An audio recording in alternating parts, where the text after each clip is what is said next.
السلام عليكم ورحمة الله وبركاته. أعوذ بالله من الشيطان الرجيم. بسم الله الرحمن الرحيم. الحمد لله رب العالمين. الحمد لله نحمده ونستعينه ونستغفره ونؤمن به ونتوكل عليه ونعوذ بالله من شرور أنفسنا ومن سيئات أعمالنا. من يهده الله فلا مضل له ومن يضلله فلا هادي له. نشهد أن لا إله إلا الله وحده لا شريك له ونشهد أن نبينا وحبيبنا وسيدنا ومعشوقنا ومحبوبنا ومصطفانا ومقتفانا ومجتبانا ومرتضانا محمدا صلى الله عليه وسلم عبده ورسوله أرسله بالهدى ودين الحق ليظهره على الدين كله ولو كره المشركون.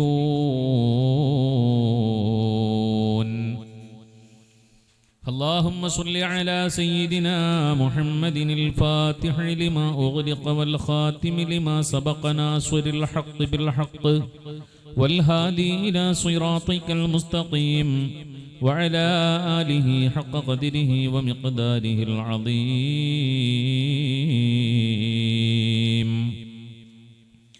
يا ربي بالمصطفى بلغ مقاصدنا واغفر لنا ما مضى يا واسع الكرم. وركسل مولاي صل وسلم دائما أبدا على حبيبك خير للخلق كلهم.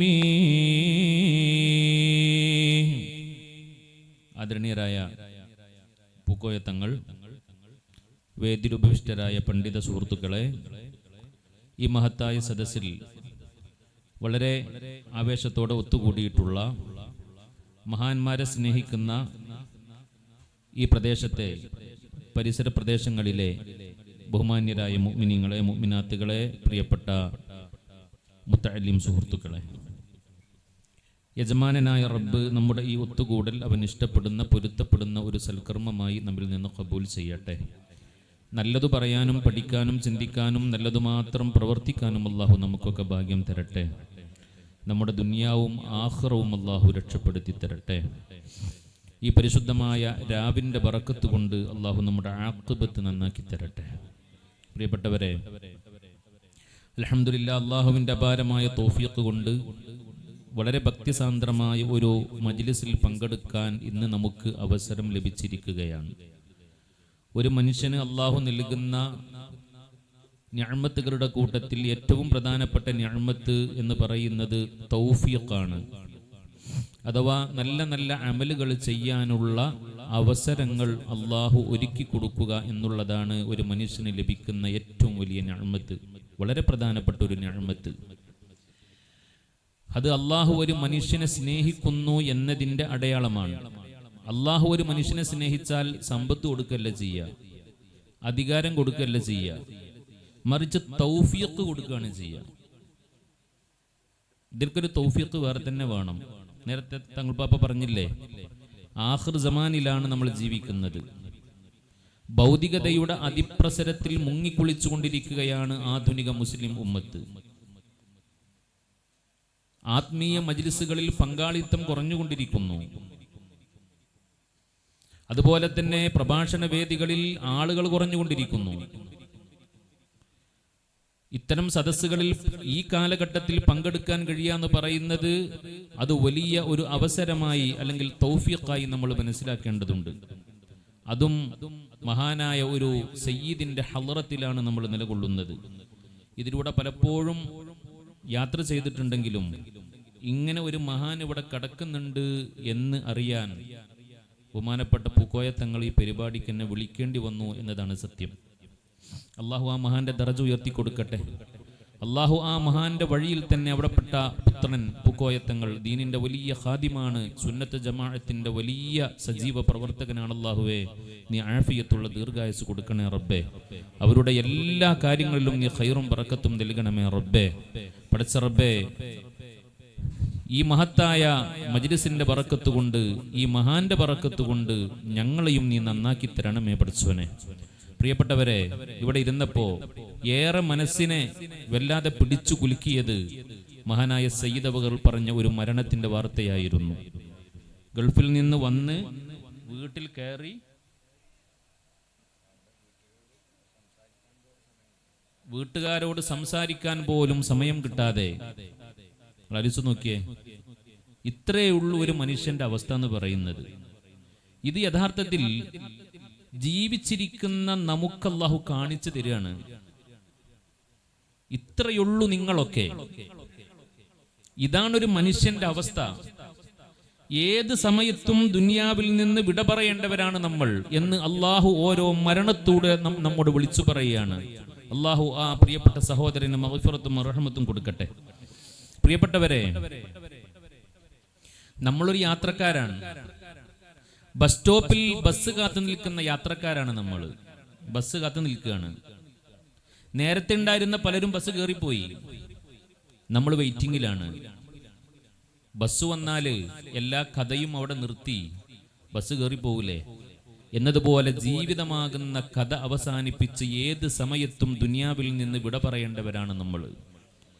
നമ്മൾ വരുന്നതൊരു ലോകത്ത് നിന്നാ. നമ്മുടെ ജീവിതത്തിന്റെ തുടക്കം എന്ന് പറയുന്നത്, പ്രാരംഭം എന്ന് പറയുന്നത് ആലമുൽ അർവാഹായിരുന്നു. അവിടെ നിന്നാണ് നമ്മൾ ഇങ്ങോട്ട് വന്നത്. ആലമുൽ അർവാഹ് എന്ന് പറയുന്ന ഒരു ലോകം കഴിഞ്ഞു പോയിട്ടുണ്ട്, അല്ലേ? ആലമുൽ അർവാഹിൽ നിന്ന് റബ്ബും നമ്മൾ ഒരു കരാറ് നടത്തിയിട്ടുണ്ട്. അത് ഖുർആൻ പറഞ്ഞിട്ടുണ്ട്. നമുക്കത് ഓർമ്മയില്ല. നമുക്ക് ഓർമ്മയില്ല എന്നതുകൊണ്ട് ഇല്ലാതാവൂല്ലല്ലോ. അപ്പൊ നമുക്ക് നമ്മുടെ ഉമ്മാന്റെ വയറ്റ് കടന്ന് നമുക്ക് ഓർമ്മ ഉണ്ടോ? ഇല്ല. പക്ഷെ സംഭവം നടന്നിട്ടുണ്ട്. എന്നതുപോലെ ആലമുൽ അർവാഹ് എന്നൊരു ഘട്ടം നമുക്ക് കഴിഞ്ഞു പോയിട്ടുണ്ട്. അവിടെ വെച്ച് അള്ളാഹു ചോദിച്ചൊരു ചോദ്യമുണ്ട്. മനുഷ്യന്മാരെ, അലസ്തു ബിറബ്ബിക്കും, ഞാൻ നിങ്ങളുടെ റബ്ബല്ലയോ? എല്ലാ മനുഷ്യരും കോടാനക്കോടിക്കണക്കിന് വരുന്ന മനുഷ്യ സഞ്ചയം മുഴുവനും റബ്ബിനോട് മറുപടി പറഞ്ഞു, ബലാ, അതേ റഹ്മാനായ റബ്ബേ, നീ തന്നെയാണ് ഞങ്ങളുടെ രക്ഷിതാവ്. ഇത് ആലമുൽ അർവാഹിൽ ഈ സംഭാഷണം നടന്നിട്ടുണ്ട് എന്ന് പറയുന്നത് പരിശുദ്ധ ഖുർആനാണ്. ഖുർആൻ കളവ് പറയൂലല്ലോ.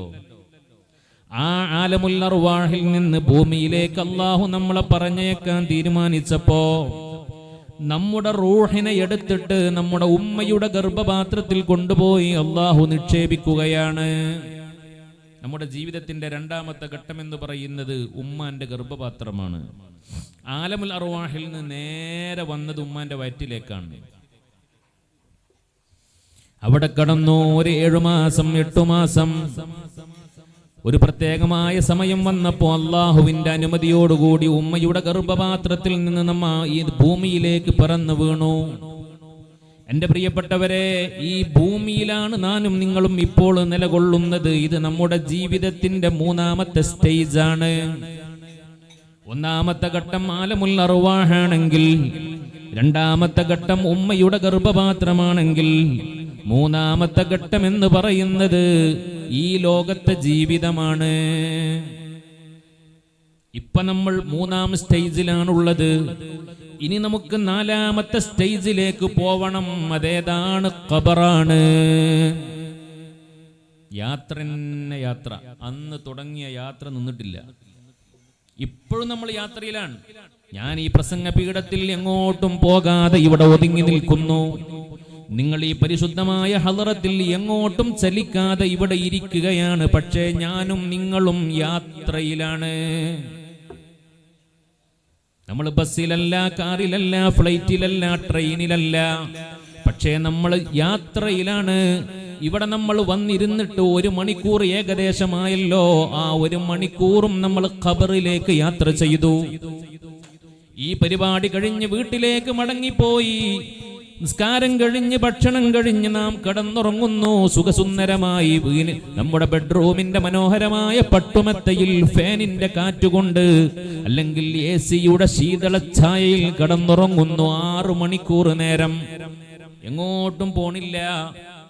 രാവിലെ 5 മണിക്കോ അല്ലെങ്കിൽ 5:30 മണിക്കോ 4 മണിക്കോ നമ്മൾ സുബ്ഹിക്ക് വേണ്ടി എഴുന്നേൽക്കുന്നു.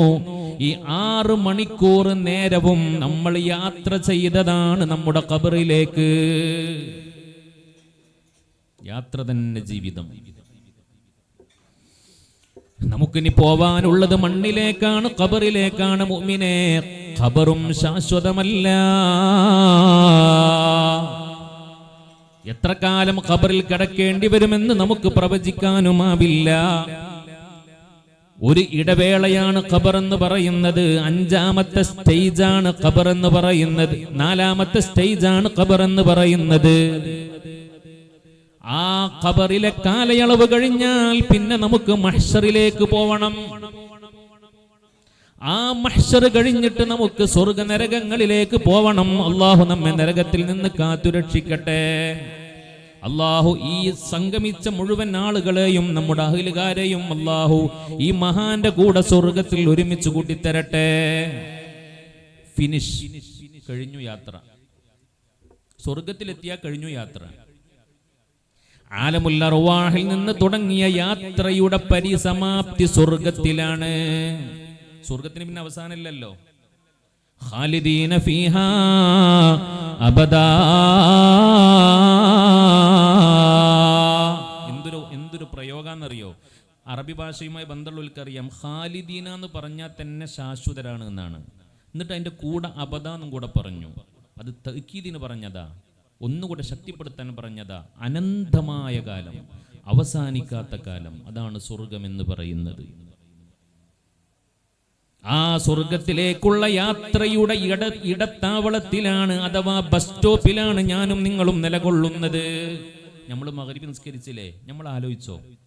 നിസ്കാരം നമുക്ക് പറഞ്ഞു തരുന്നുണ്ട് എവിടെ നിന്നാണ് വരുന്നത്, എങ്ങോട്ടാണ് പോകുന്നതെന്ന്. പക്ഷെ നമുക്ക് ആ ചിന്ത വരുന്നില്ല. ഉസ്വല്ലി ഫർദൽ മഗ്രിബി 3 റക്അഅത്തിൻ മുതവജ്ജിഹൻ ഇൽ ഖിബ്ലത്തി അദാ ലില്ലാഹി തആല അല്ലാഹു അക്ബർ. ഇത് ആലമുൽ അർവാഹാണ്. നിസ്കാരത്തിലെ ഖിയാമ്, നൃത്തം എന്ന് പറയുന്നത് ആലമുൽ അർവാഹിലേക്കുള്ള സൂചനയാണ്. അത് കഴിഞ്ഞ് അല്ലാഹു അക്ബർ റുക്കൂഇലേക്ക് പോകുന്നു. സെക്കൻഡ് സ്റ്റേജ് അഥവാ ഉമ്മയുടെ ഗർഭപാത്രം. ഏകദേശം റുക്കൂഴ് മോഡല ഉമ്മാന്റെ ഗർഭപാത്രത്തിൽ നമ്മൾ കിടക്കുക. ഒരു ഗർഭിണിയുടെ വയർ സ്കാൻ ചെയ്ത് നമുക്ക് മനസ്സിലാക്കാൻ കഴിയും അത് കുട്ടിയുടെ കിടത്തെങ്ങനെയാണ്. അത് കഴിഞ്ഞിട്ട് 3ാമത്തെ സ്റ്റേജ്, അത് കഴിഞ്ഞിട്ട് റുക്കൂഇൽ നിന്ന് സമിഅ അല്ലാഹു ലിമൻ ഹമിദ എന്ന് പറഞ്ഞിട്ട് നമ്മൾ വരുന്നത് ഇഅ്തിദാലിലേക്കാണ്. ഇഅ്തിദാൽ എന്ന് പറയുന്നത് ഭൗതികമായ ഈ ജീവിതമാണ്. ഇപ്പൊ നമ്മൾ ഇഅ്തിദാലില്ല. നമ്മളെ നൃത്തം കഴിഞ്ഞു, റുക്കൂഅ് കഴിഞ്ഞു. ഇപ്പൊ ഞാനും നിങ്ങളും ഉള്ളത് ഇഅ്തിദാലിലാണ്. ഇഅ്തിദാലിനൊരു പ്രത്യേകത ഉണ്ട്. എന്താണെന്നറിയോ? ഖസ്വീറായ ഫർളാണ്. കൂടുതൽ നേരം ഇഅ്തിദാലിൽ നിൽക്കാൻ പറ്റൂല. പരമാവധി വന്നാൽ ഒരു ഫാത്തിഹ ഓതുന്ന ഖദർ, അതിനേക്കാൾ കൂടുതൽ മനഃപൂർവ്വം ഇഅ്തിദാലിൽ നിന്നാൽ നിസ്കാരം ബാത്തിലാണ്. കുറച്ച് ടൈമേ ഉള്ളൂ. ഈ ലോകം നശ്വരമാണ്, ഭൗതിക ജീവിതം നിസാരമാണ് എന്നതിലേക്കുള്ള സൂചനയാണെന്ന് മഹാന്മാര് രേഖപ്പെടുത്തുന്നു. എന്റെ പ്രിയപ്പെട്ടവരെ, ഗൗരവത്തോടെ നമ്മൾ ചിന്തിക്കണം. ഇഅ്തിദാല് കഴിഞ്ഞാൽ പിന്നെ നമുക്ക് പോവാനുള്ളത് എങ്ങോട്ടാണ്? മണ്ണിലേക്കാണ്, അഥവാ സുജൂദിലേക്കാണ്. സുജൂദ് ശരിയാവണമെങ്കിൽ മണ്ണിക്കാണ്ട് പോകണം. നമ്മുടെ ശരീരത്തിലെ നിശ്ചിത അവയവങ്ങൾ മണ്ണിൽ വെച്ചാലേ സുജൂദ് സ്വഹീഹാകൂ. സുജൂദ് എന്ന് പറയുന്നത് മണ്ണിലേക്കുള്ള മടക്കമാണ്. അഥവാ ഈ ഭൗതിക ജീവിതം കഴിഞ്ഞാൽ പിന്നെ നമുക്ക് പോവാനുള്ളത് മണ്ണിലേക്കാണ്. അല്ലാഹു നമ്മുടെ ഖബർ സന്തോഷാക്കി തരട്ടെ. 3 വട്ടം സുബ്ഹാന റബ്ബിയൽ അഅ്ല വബിഹംദിഹി കഴിഞ്ഞു. എഴുന്നേൽക്കണം. അവിടെ കിടക്കാൻ പറ്റൂല, എഴുന്നേൽക്കണം. സുജൂദിൽ നിന്ന് എഴുന്നേറ്റ് ഇടയിലുള്ള ഇരുത്തത്തിലേക്ക് വരുന്നു. ഈ ഇരുത്തം എന്ന് പറയുന്നത് മഹ്ശറിലേക്കുള്ള സൂചനയാണ് എന്ന് മഹാന്മാർ രേഖപ്പെടുത്തുന്നു. സുജൂദിന്റെ അടിയിലുള്ള ഇരുത്തം മഹ്ശറ. മഹ്ശർ കഴിഞ്ഞാൽ, ഇടയിലുള്ള ഇരുത്തം കഴിഞ്ഞാൽ പിന്നെ 2ാം സുജൂദിലേക്കാണ് പോകുന്നത്. 2ാം സുജൂദ് എന്ന് പറയുന്നത് ഇമ്മാ ഇലൽ ജന്നതി വ ഇമ്മാ ഇലൻ നാർ. ഒന്നുകിൽ സ്വർഗമാണ് അല്ലെങ്കിൽ നരകമാണ്. ബസ് കഴിഞ്ഞ പരിപാടി. രണ്ടാം സുജൂദോടുകൂടി ഒരു റക്അത്ത് കംപ്ലീറ്റ് ആയി. പിന്നെ വീണ്ടും എഴുന്നേൽക്കുകയല്ലേ, റിപ്പീറ്റേഷൻ ആണല്ലോ, ആവർത്തനാണല്ലോ. എത്ര കൃത്യമായിട്ടാണ് അള്ളാഹു ഓരോ റക്അത്തിലും നിങ്ങൾ എവിടെന്നാ വരുന്നത്, എങ്ങോട്ടാ പോകുന്നത് എന്ന് നമ്മോട് വിളിച്ചു പറയുന്നത്. പക്ഷെ നമ്മളത് ചിന്തിക്കാറില്ല. സ്റ്റാർട്ടിംഗ് പോയിന്റും റബ്ബ് പഠിപ്പിച്ചു തന്നു, ഫിനിഷിംഗ് പോയിന്റും റബ്ബ് പഠിപ്പിച്ചു തന്നു. പ്രിയപ്പെട്ടവരെ, കഴിഞ്ഞത് പോവട്ടെ, ഇപ്പൊ നമ്മൾ നിലകൊള്ളുന്നത് ഇഅ്തിദാലിലാണ്, അഥവാ ഭൗതികമായ ജീവിതത്തിലാണ്. ഇവിടുന്ന് അങ്ങോട്ടുള്ള ഓരോ ഘട്ടവും നമ്മൾ പഠിക്കണം, മനസ്സിലാക്കണം, അതിന്റെ ഗൗരവം ഉൾക്കൊള്ളണം. ഈ ദുനിയാവെന്ന് പറയുന്നത് നമുക്കറിയാം കേവലം നിസാരമാണ്, ക്ഷണികമാണ്, നശ്വരമാണ്. എക്കാലവും ആർക്കും ഇവിടെ ജീവിക്കാൻ കഴിയൂല. ഈ മഹാന് 10-25 കൊല്ലം മുമ്പ് ലോകത്തോട് വിട പറഞ്ഞ മഹാനാണ്. ഇനി നോക്കൂ നിങ്ങൾ, ഒരു കാലത്ത് നമ്മളും ഇതുപോലെ ഖബറിൽ കിടക്കേണ്ടവരാണ്. ഒരു 100 കൊല്ലം മുമ്പ് നമ്മുടെ നാട്ടിലുണ്ടായിരുന്ന തലമുറയാണോ ഇന്ന് നമ്മുടെ നാട്ടിലുള്ളത്? അവർ താമസിച്ച വീടുകളിൽ ഇപ്പൊ നമ്മളല്ലേ താമസിക്കുന്നത്? അവർ ഉപയോഗിച്ച കിണർ ഇപ്പോൾ നമ്മളല്ലേ ഉപയോഗിക്കുന്നത്? സുബ്ഹാനല്ലാഹ്, ഇനി നമ്മൾ ഉപയോഗിച്ച നമ്മുടെ വീടും സ്ഥലവും കൃഷിയും കിടപ്പാടവും പറമ്പും ഭൗതികമായ മുഴുവൻ സംവിധാനങ്ങളും അതിന്റെ ഉടമസ്ഥന് മാറും നമ്മൾ ഈ ലോകത്തോട് വിട പറയുന്നതോടുകൂടി. ലോകം ഇങ്ങനെ നിലനിൽക്കും, ആളുകൾ ഇങ്ങനെ മാറി മാറി വരും. അതിന്റെ ഗൗരവം നമുക്ക് കൃത്യമായി മനസ്സിലാക്കാൻ കഴിയാത്തത് മരണത്തിന്റെ അത്ര തന്നെ അല്ലെങ്കിൽ അതിനേക്കാൾ കൂടുതൽ ലോകത്ത് ജനനം നടക്കുന്നത് കൊണ്ടാണ്. ജനനം നടക്കുന്നതുകൊണ്ടാണ് ഈ മരണത്തിന്റെ ഗൗരവം മനസ്സിലാത്തത്. ഇല്ലെങ്കിൽ ഒക്കെ മരിച്ചു തീർന്നിട്ടുണ്ടാവൂലേ? ഇവിടെ ജനനം ഇല്ലാന്ന് വെക്കുക, എന്തായിരിക്കും കൂടുതൽ അവസ്ഥ? ഈ ലോകം ശൂന്യമായിട്ടുണ്ടാവും. പ്രിയപ്പെട്ടവരെ, ഗൗരവത്തോടെ നമ്മൾ ചിന്തിക്കണം. ഇന്ന് ഇശാ നിസ്കാരത്തിലും നാളെ ജുമുഅയിലും ഓതേണ്ട ഒരു സൂറത്തിൽ നമുക്ക് കാണാം, നമുക്കൊക്കെ പരിചിതമായ സൂറത്താണത്. ഓരോ വെള്ളിയാഴ്ചയും നമ്മുടെ കർണപുടത്തിൽ വന്ന് അലയടിക്കുന്ന ഗൗരവതരമായ ഒരു സൂക്തമാണത്. വൽ ആഖിറതു ഖൈറും വഅബ്ഖാ,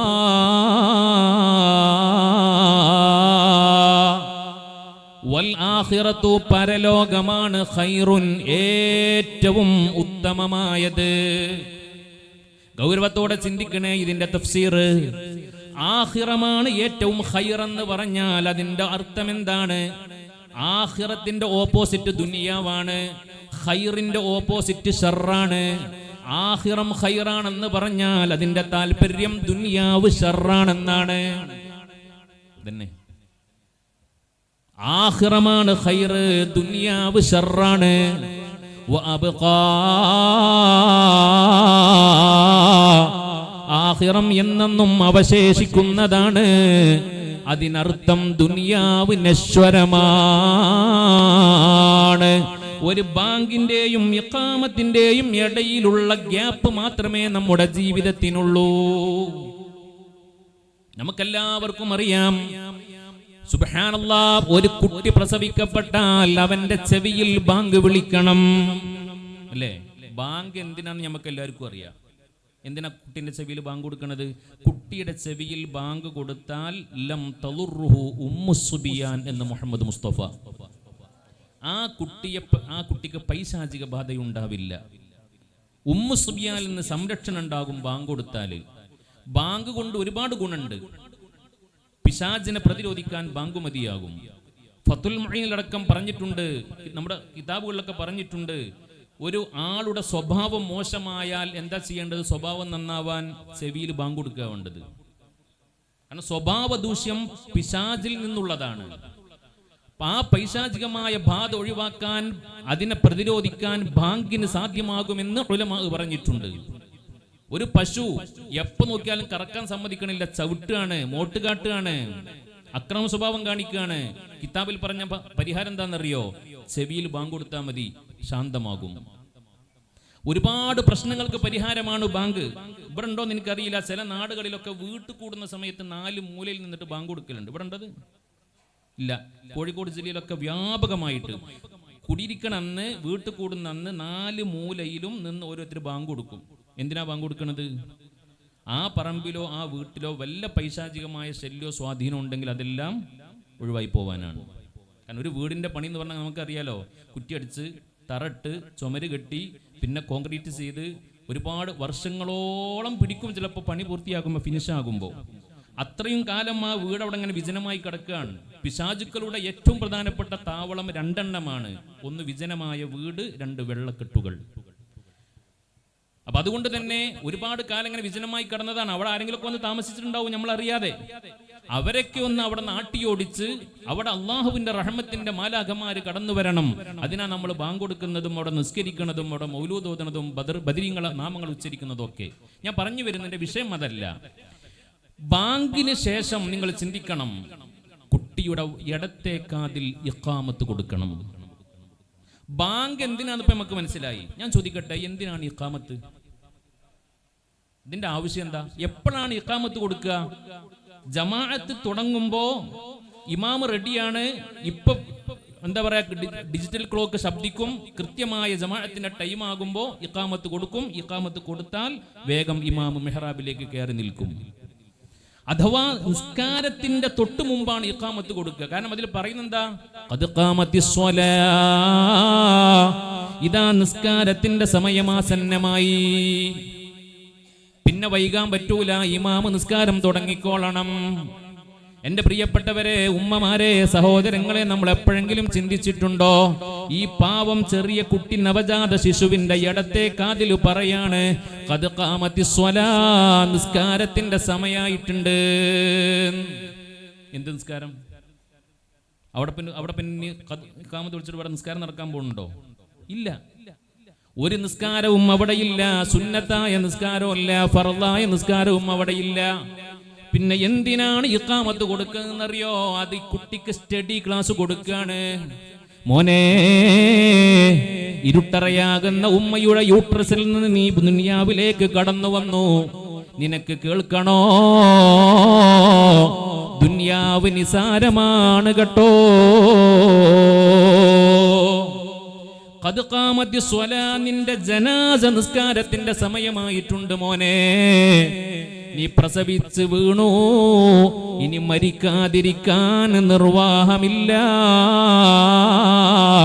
നിനക്ക് കൂടുതൽ കാലം ഇവിടെ ജീവിക്കാൻ അനുമതിയില്ല. നിന്റെ ജനാസ നിസ്കാരത്തിന്റെ സമയമായിട്ടുണ്ട് മോനെ.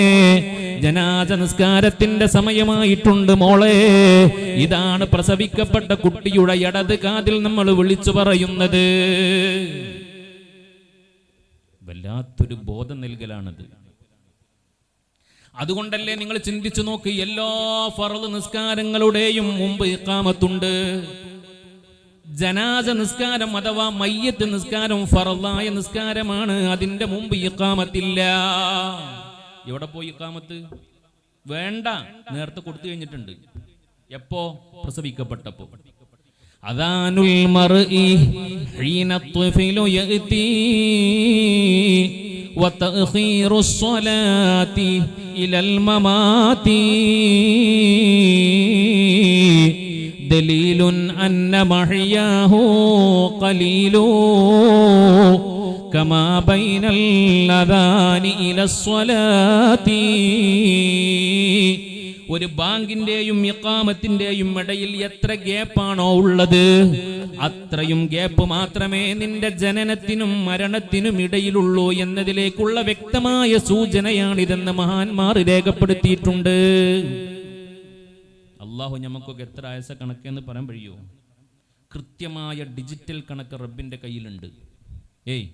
നമ്മളിപ്പോൾ ഈ ദുനിയാവിൽ എത്ര കാലം ജീവിക്കും, എത്ര വർഷം, എത്ര മാസം, എത്ര ആഴ്ച, എത്ര ദിവസം, എത്ര മണിക്കൂർ, എത്ര മിനിറ്റ്, എത്ര സെക്കൻഡ്, എത്ര നാനോ സെക്കൻഡ് ഈ ലോകത്ത് നമ്മൾ ജീവിക്കുമെന്നതിൻ്റെ കൃത്യമായ കണക്ക് റബ്ബിൻ്റെ കയ്യിലുണ്ട്.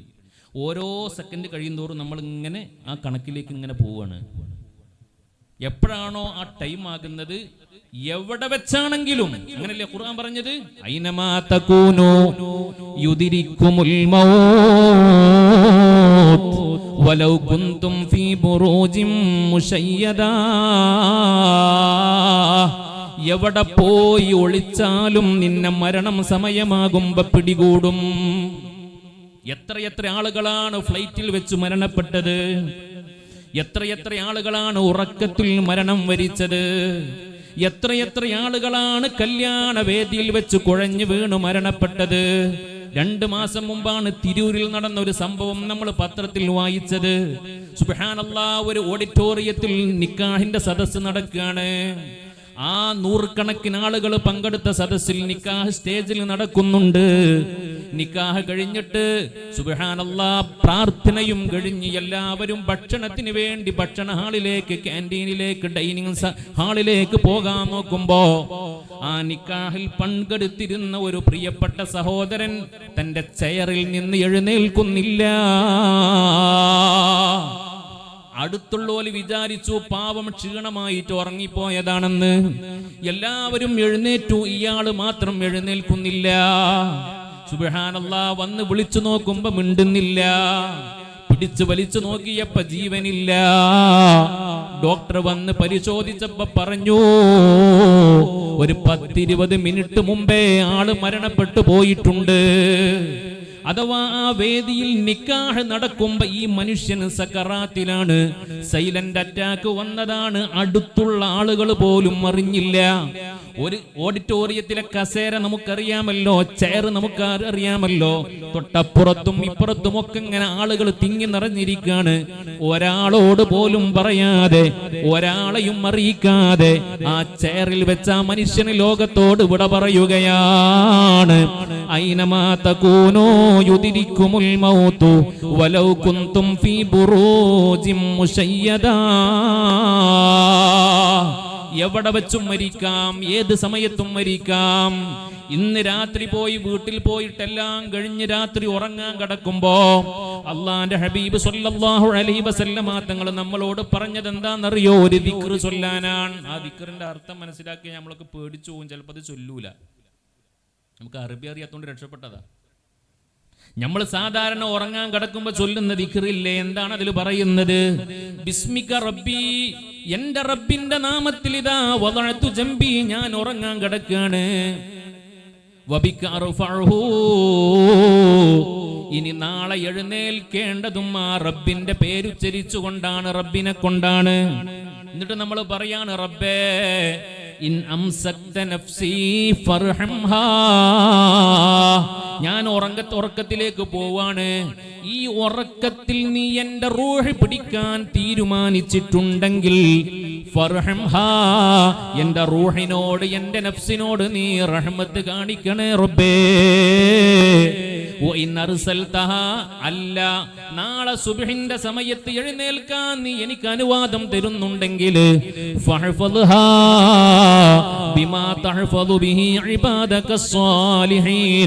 സ്വാലിഹീങ്ങളായ നിന്റെ അടിയാറുകളെ നീ എങ്ങനെയാണോ അവർക്ക് ഹിഫ്ദ് കൊടുത്തത്, സംരക്ഷണം കൊടുത്തത്, അതുപോലെ എനിക്കും പ്രൊട്ടക്ഷൻ നൽകണേ എന്നല്ലേ നമ്മൾ റബ്ബിനോട് ദുആ ചെയ്യുന്നത്. അതുകൊണ്ട് പ്രിയപ്പെട്ടവരെ, ഈ ലോകത്ത് ജീവിക്കുമ്പോ എപ്പോഴും മരണത്തെ ഓർത്തുകൊണ്ടാണ് നമ്മൾ ജീവിക്കേണ്ടത്. നമുക്ക് തോന്നാണ് ഞാനൊക്കെ ആരോഗ്യ ദൃഢഗാത്രനാണ്, ഞാൻ ഇപ്പോഴൊന്നും മരിക്കൂല. എത്രയോ ആളുകളുടെ ജനാസയിൽ നമ്മൾ പങ്കെടുത്തിട്ടുണ്ട്, മയ്യത്ത് കുളിപ്പിച്ചിട്ടുണ്ട്, കഫൻ ചെയ്തിട്ടുണ്ട്, അവിടുത്തെ ഖബറടക്കത്തിൽ പങ്കെടുത്തിട്ടുണ്ട്, നിസ്കാരത്തിൽ പങ്കെടുത്തിട്ടുണ്ട്. അപ്പോഴൊക്കെ നമ്മൾ ചിന്തിക്കുന്നത് ആ മയ്യത്തിനെ പറ്റിയാണ്. പടച്ചോനെ, അയാള് പോയി. ഒരു സമയത്ത് പോലും നമ്മെ പറ്റി നമുക്ക് ഓർമ്മ വരുന്നില്ല. ഇതുപോലൊരു സമയം എനിക്ക് വരാനുണ്ടെന്ന ബോധം വരുന്നില്ല. ഞാൻ കുറ്റപ്പെടുത്തുകയല്ല. എന്റെ പ്രിയപ്പെട്ടവരെ, ഒരു സമയത്ത് നമ്മളും കണ്ണടക്കും, നമ്മുടെ കുടുംബങ്ങളും അടുത്തിരുന്ന് കരയും. നമ്മുടെ വീട്ടിലേക്ക് ടാർപ്പായ കൊണ്ടുവരും, അത് വലിച്ചു കെട്ടിയിട്ട് കസേരകൾ ഇറക്കും. സുബ്ഹാനല്ലാഹ്, ആളുകൾ വന്നിട്ടതാ നമ്മളെ കണ്ടുകൊണ്ട് വിതുമ്പിക്കരഞ്ഞുകൊണ്ട് മടങ്ങിപ്പോകും. നമ്മളെയും കുളിപ്പിക്കും, നമ്മയും കഫൻ ചെയ്യും, നമ്മയും പള്ളിക്കാട്ടിലേക്ക് കൊണ്ടുപോകും, പള്ളി മെഹ്റാബിലേക്ക് കൊണ്ടുപോകും. നിസ്കാരം കഴിഞ്ഞ് നമ്മ ഓരോരുത്തരെയും ഖബറിലേക്ക് കൊണ്ടുപോകും. ഓരോ സമയത്തും ഈ ബോധമാണ് നമുക്ക് വേണ്ടത്. ഒരു ജനാസയിൽ പങ്കെടുക്കുമ്പോ ഈ ബോധം വേണം. ഖബർ സിയാറത്ത് ചെയ്യുമ്പോ മുത്തുനബി പറഞ്ഞത് എന്താണ്? സ്വല്ലല്ലാഹു അലൈഹി വസല്ലം, കുന്തു നഹൈതുകും അൻ സിയാറത്തിൽ ഖുബൂർ. ഖബർ സിയാറത്ത് ഞാൻ നിങ്ങൾക്ക് നിരോധിച്ചിരുന്നു. ഒരു കാലത്ത് ഖബർ സിയാറത്ത് വിലക്കപ്പെട്ടതായിരുന്നു. നബി തങ്ങൾ പറയാണ് ഫസൂറുഹാ, ഇനി നിങ്ങൾ സിയാറത്ത് ചെയ്തോളൂ. കാരണം സിയാറത്ത് കൊണ്ട് നേട്ടമുണ്ട്, സിയാറത്ത് കൊണ്ട് ബെനിഫിറ്റ് ഉണ്ട്. എന്താണത്? ഫഇന്നഹാ തുദക്കിറുകുമുൽ ആഖിറ, ഖബർ സിയാറത്ത് കൊണ്ട് നിങ്ങൾക്ക് ആഖിറം ഓർമ്മ വരുമെന്ന് ഹബീബായ സയ്യിദുനാ മുഹമ്മദുർ റസൂലുള്ളാഹ്. പ്രിയപ്പെട്ടവരെ, നമുക്ക് ലോകത്തോട് വിട പറയണം.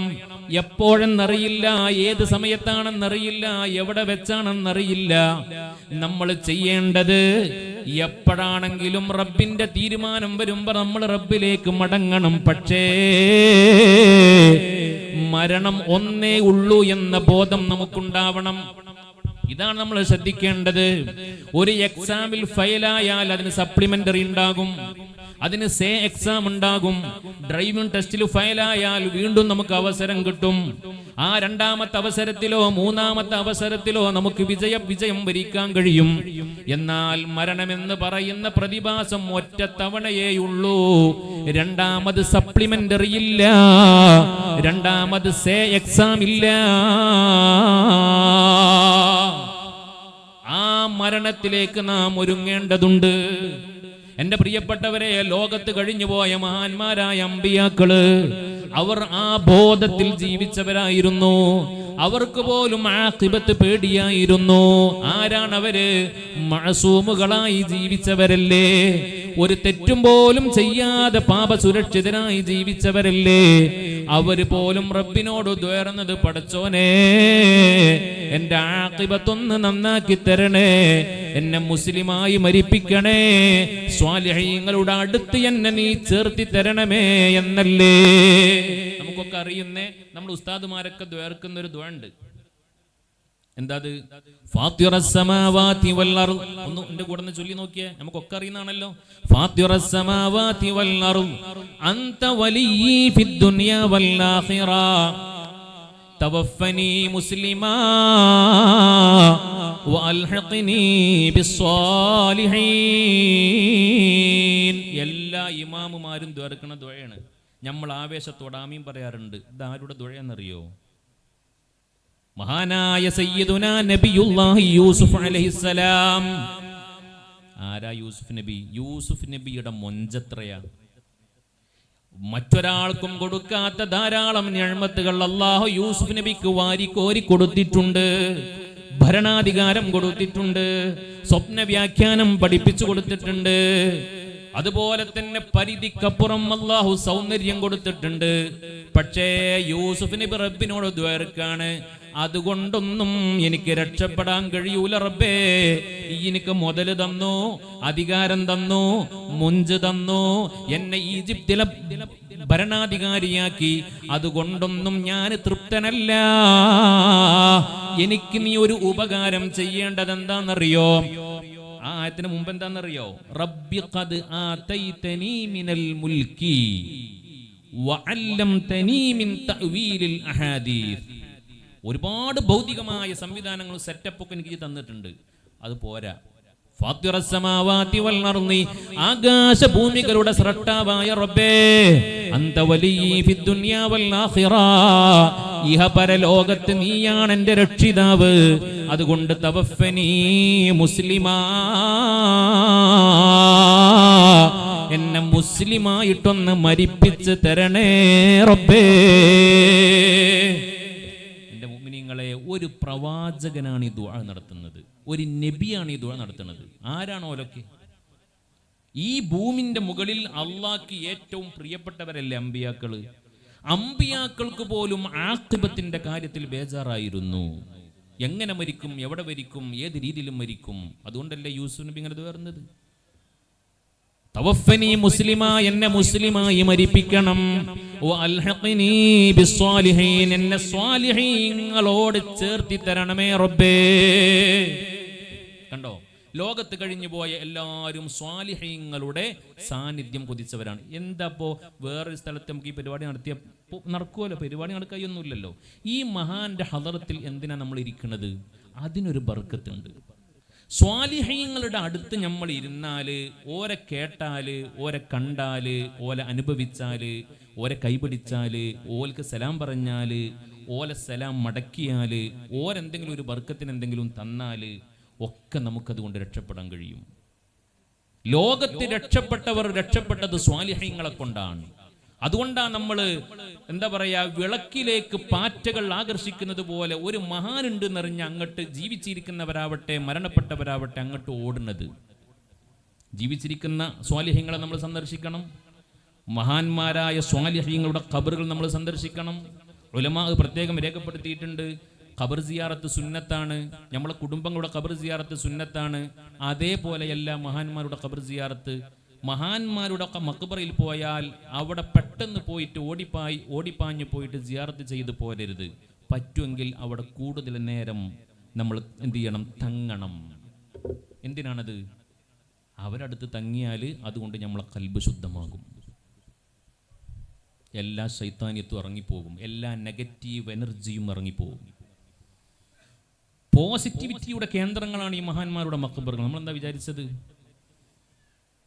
പോസിറ്റിവിറ്റിയുടെ കേന്ദ്രങ്ങളാണ് അള്ളാഹുവിന്റെ മഹാന്മാരുടെ മക്ബറകൾ.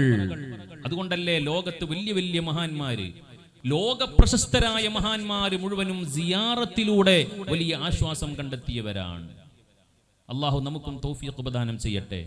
ജീവിച്ചിരിക്കുന്നവരാണെങ്കിൽ അവരെ കാണുന്നതും അവരെ കൈപിടിക്കുന്നതും അവരെ ഹളറത്തിൽ ഇരിക്കുന്നതും, വഫാത്തായി പോയവരാണെങ്കിൽ അവരുടെ അടുത്ത് പോയി സമയം ചെലവഴിച്ച് അവിടെ ഇങ്ങനെ തങ്ങുന്നതും എല്ലാം നമുക്ക് നന്നാവാൻ കാരണമാണ്. സ്വലാഹിന്റെ അഹ്ലുകാരുടെ സാന്നിധ്യം കൊതിച്ചവരാണ് ലോകത്തെല്ലാവരും. ഇത് പാരായി തീർക്കണത് മഹാനായ യൂസുഫ് നബി വലിയ സ്വാലിഹല്ലേ? ആ സ്വാലിഹായ യൂസുഫ് നബിയാണ് തീർക്കുന്നത്, പഠിച്ചോനെ ഇന്ന സ്വാലിഹിങ്ങളുടെ കൂടെ ചേർത്തി തരണം. എന്തൊരു വർത്താനാണത്! പിന്നെ പണ്ടോ സാധുക്കളാ നമ്മളെ കാര്യം? മഹാന്മാര് പോലും കൊതിച്ചതാണ്. നിങ്ങൾക്കറിയോ, ഈ ദുആ പഠിച്ചോ കബൂലാക്കി. മഹാനായ യൂസുഫ് നബി അലൈഹി സ്വലാത്തു വസ്സലാം വഫാത്തായപ്പോ യൂസുഫ് നബിയെ ആദ്യം ഖബറടക്കിയത് നൈൽ നദിയുടെ ഒരു ഭാഗത്ത് ഒരു ടീ പോലത്തെ ഒരു ജംഗ്ഷനിലായിരുന്നു. പക്ഷേ പിന്നീട് മഹാനായ യൂസുഫ് നബിയുടെ ജനാസ അവിടെ നിന്ന് എടുത്തുകൊണ്ടുപോയി പരിശുദ്ധമായ ഫലസ്തീനിന്റെ മണ്ണിൽ ബൈത്തുൽ മുഖദ്ദസിന്റെ ചാര മറമാടപ്പെട്ടു. എന്തേ? മൂപ്പര ദുആ അൽഹഖ്നി ബിസ്വാലിഹീൻ, സ്വാലിഹീങ്ങളുടെ കൂടെ എത്തണ്ടേ, സ്വാലിഹീങ്ങളുടെ അടുത്ത് എത്തണ്ടേ? അള്ളാഹു അതിന് വഴി ഉണ്ടാക്കി കൊടുത്തു. ഒരുപാട് മഹാന്മാർ അന്ത്യവിശ്രമം കൊള്ളുന്ന മണ്ണാണ് ഏതിന്റെ മണ്ണ്? ബൈത്തുൽ മുഖദ്ദസിന്റെ മണ്ണ്. അതല്ലേ ഖുർആൻ പോലും പറഞ്ഞത്, സുബ്ഹാനല്ലദീ അസ്റാ ബിഅബ്ദിഹി ലൈലൻ മിനൽ മസ്ജിദിൽ ഹറാമി ഇലൽ മസ്ജിദിൽ അഖ്സല്ലദീ ബാറക്നാ ഹൗലഹു ലിനുരിയഹു മിൻ ആയാതിനാ. നമ്മൾ എത്രയോ ഓതുന്നതാണ്, എത്രയോ കേട്ടതാണ്. ഇതിന്റെ ഗൗരവങ്ങൾ ചിന്തിച്ചിട്ടുണ്ടോ? ഖുർആനിന്റെ പ്രഖ്യാപനമാണത്. പുണ്യനബി സല്ലല്ലാഹു അലൈഹി വസല്ലമ തങ്ങളെ പരിശുദ്ധമായ മസ്ജിദുൽ ഹറാമിൽ നിന്ന് ബൈത്തുൽ മുഖദ്ദസിലേക്ക് ഇസ്രാ കൊണ്ടുപോയി. ഇസ്രാഇന്റെ ലക്ഷ്യം എന്താ? ഇസ്രാ മിഅ്റാജിന്റെ ലക്ഷ്യം മുത്തുനബിയെ ആദരിക്കലാണ് സല്ലല്ലാഹു അലൈഹി വസല്ലം. ശരിക്കും ആലോചിച്ചാൽ ഇത് ആദരിക്കലല്ല, ഇൻസൾട്ട് ആക്കലാണ്. നിങ്ങൾക്ക് എന്താ തോന്നുന്നത്? പ്രത്യക്ഷത്തിൽ ഇത് ഒരു ഇൻസൾട്ടിങ് ആണ്. എന്തുകൊണ്ടെന്നറിയോ? ഒരാളെ ആദരിക്കുക എന്ന് പറഞ്ഞാൽ ഉള്ള സ്ഥലത്ത് നിന്ന് അതിനേക്കാളും ബർക്കത്തുള്ള സ്ഥലത്തേക്കല്ലേ കൊണ്ടുപോകേണ്ടത്, അല്ലേ? ഇപ്പൊ നമ്മളിപ്പോ ഒരു സദസ്സിൽ ഒരു ആദരിക്കൽ ചടങ്ങ് നടത്തിയാൽ സദസ്സിൽ നിന്ന് ഒരാളെ ആദരിക്കണമെങ്കിൽ അതിനേക്കാളും ഫളിലുള്ള സ്റ്റേജിലേക്ക് അയാളെ കൊണ്ടുവന്നിട്ട് ആദരിക്കുക. നിലവിലുള്ള ഒരു മഖാമിൽ നിന്ന് അതിനേക്കാൾ ഉന്നതമായ മഖാമിലേക്ക് കൊണ്ടുപോയി ആദരിക്കണം, അപ്പോഴല്ലേ ആദരവാകുള്ളൂ. മുത്തുനബിയെ കൊണ്ടുപോയത് മസ്ജിദുൽ ഹറാമിൽ നിന്ന് അത്ര തന്നെ പുണ്യമില്ലാത്ത ബൈത്തുൽ മുഖദ്ദസിലേക്കാണ്. അതുകൊണ്ടാണ് ഞാൻ പറഞ്ഞത്, പ്രത്യക്ഷത്തിൽ നമുക്ക് തോന്നും ഇത് ഇൻസൾട്ടാണ്. ബൈത്തുൽ മുഖദ്ദസിനേക്കാളും പുണ്യമാണ് മസ്ജിദുൻ നബവി. മസ്ജിദുൻ നബവിയേക്കാളും പുണ്യമാണ് മസ്ജിദുൽ ഹറാം. പിന്നെന്തിനാ അവിടുന്ന് ഇങ്ങോട്ട് കൊണ്ടുവരാണെങ്കിൽ ഓക്കെ ആയിരുന്നു, ഇവിടുന്ന് എന്തിനാ അങ്ങോട്ട് കൊണ്ടേത്? അത് പള്ളിയുടെ മഹത്വം നോക്കിയിട്ടല്ല, അതുകൊണ്ടാണ് അത് ആദരവായി മാറുന്നത്. പള്ളിന്റെ മഹത്വം നോക്കിയിട്ടാണെങ്കിൽ അത് ഇൻസൾട്ടാണ്. പള്ളിയുടെ മഹത്വം നോക്കിയിട്ടല്ല അല്ലാഹു ബൈത്തുൽ മുഖദ്ദസിലേക്ക് കൊണ്ടുപോയത്. ആ ആയത്തിൽ തന്നെ റബ്ബ് പറയുന്നുണ്ട്, ഇലൽ മസ്ജിദിൽ അഖ്സാ,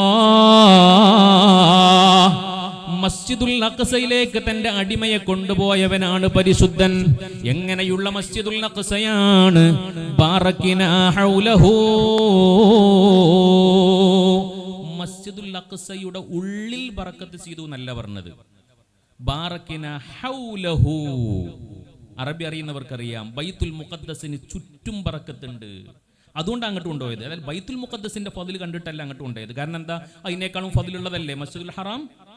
എന്തുകൊണ്ടാണ് ഹൗലിനെ ബൈത്തുൽ മുഖദ്ദസിന്റെ ചുറ്റും എന്തുകൊണ്ടാ ബറക്കത്തുണ്ടായത്? തഫ്സീർ നോക്കിയാൽ കാണാം ഒരുപാട് കാരണം മഹാന്മാര് പറഞ്ഞിട്ടുണ്ട്. ഒരു കാരണം ബൈത്തുൽ മുഖദ്ദസിന്റെ ചുറ്റും മുബാറക്കാവാൻ കാരണം ബിഖുബൂരിൽ അംബിയാഇ വൽ മുർസലീൻ. എന്താ കാരണം?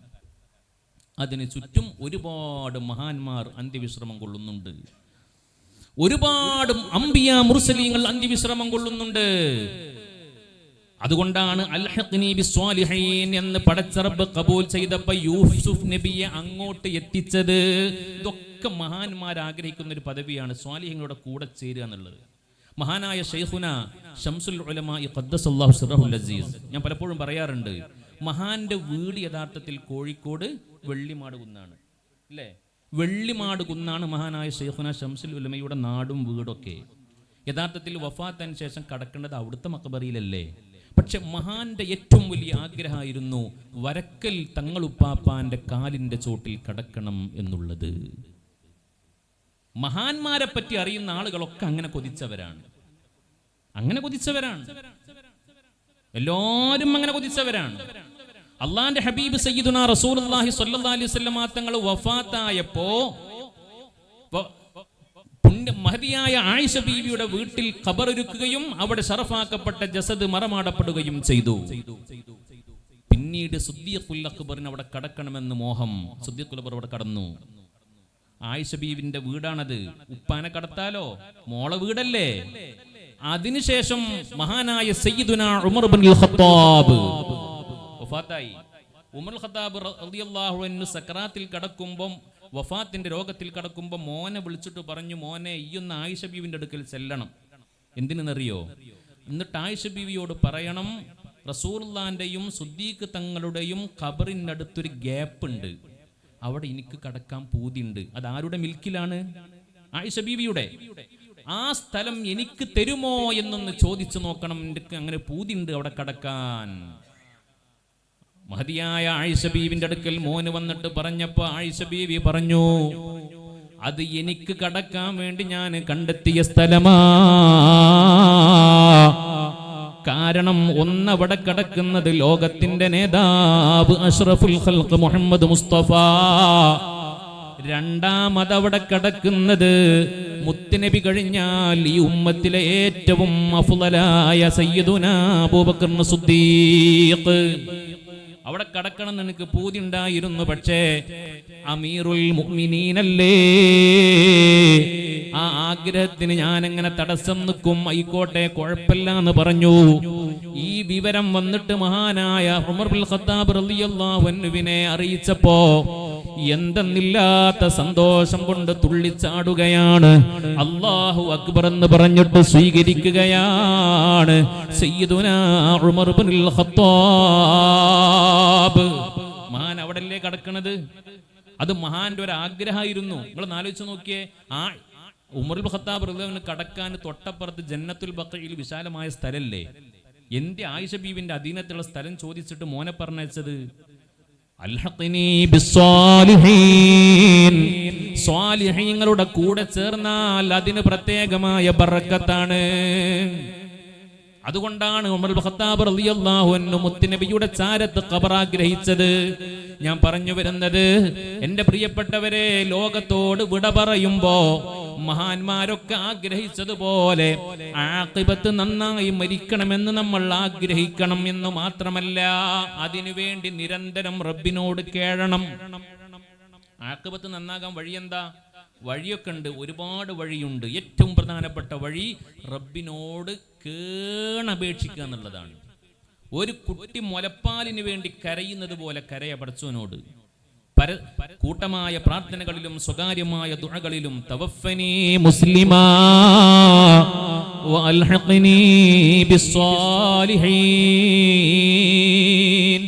ആ പ്രാർത്ഥന നമുക്ക് പതിവുണ്ടെങ്കിൽ പ്രിയപ്പെട്ടവരെ, ഇതുപോലെയുള്ള ഏതെങ്കിലും സദസ്സിൽ വെച്ച് റബ്ബങ്ങ് കബൂൽ ചെയ്താൽ ഒരു ദുആ കബൂലാക്കിയാൽ മതി, രക്ഷപ്പെട്ടില്ലേ നമ്മള്?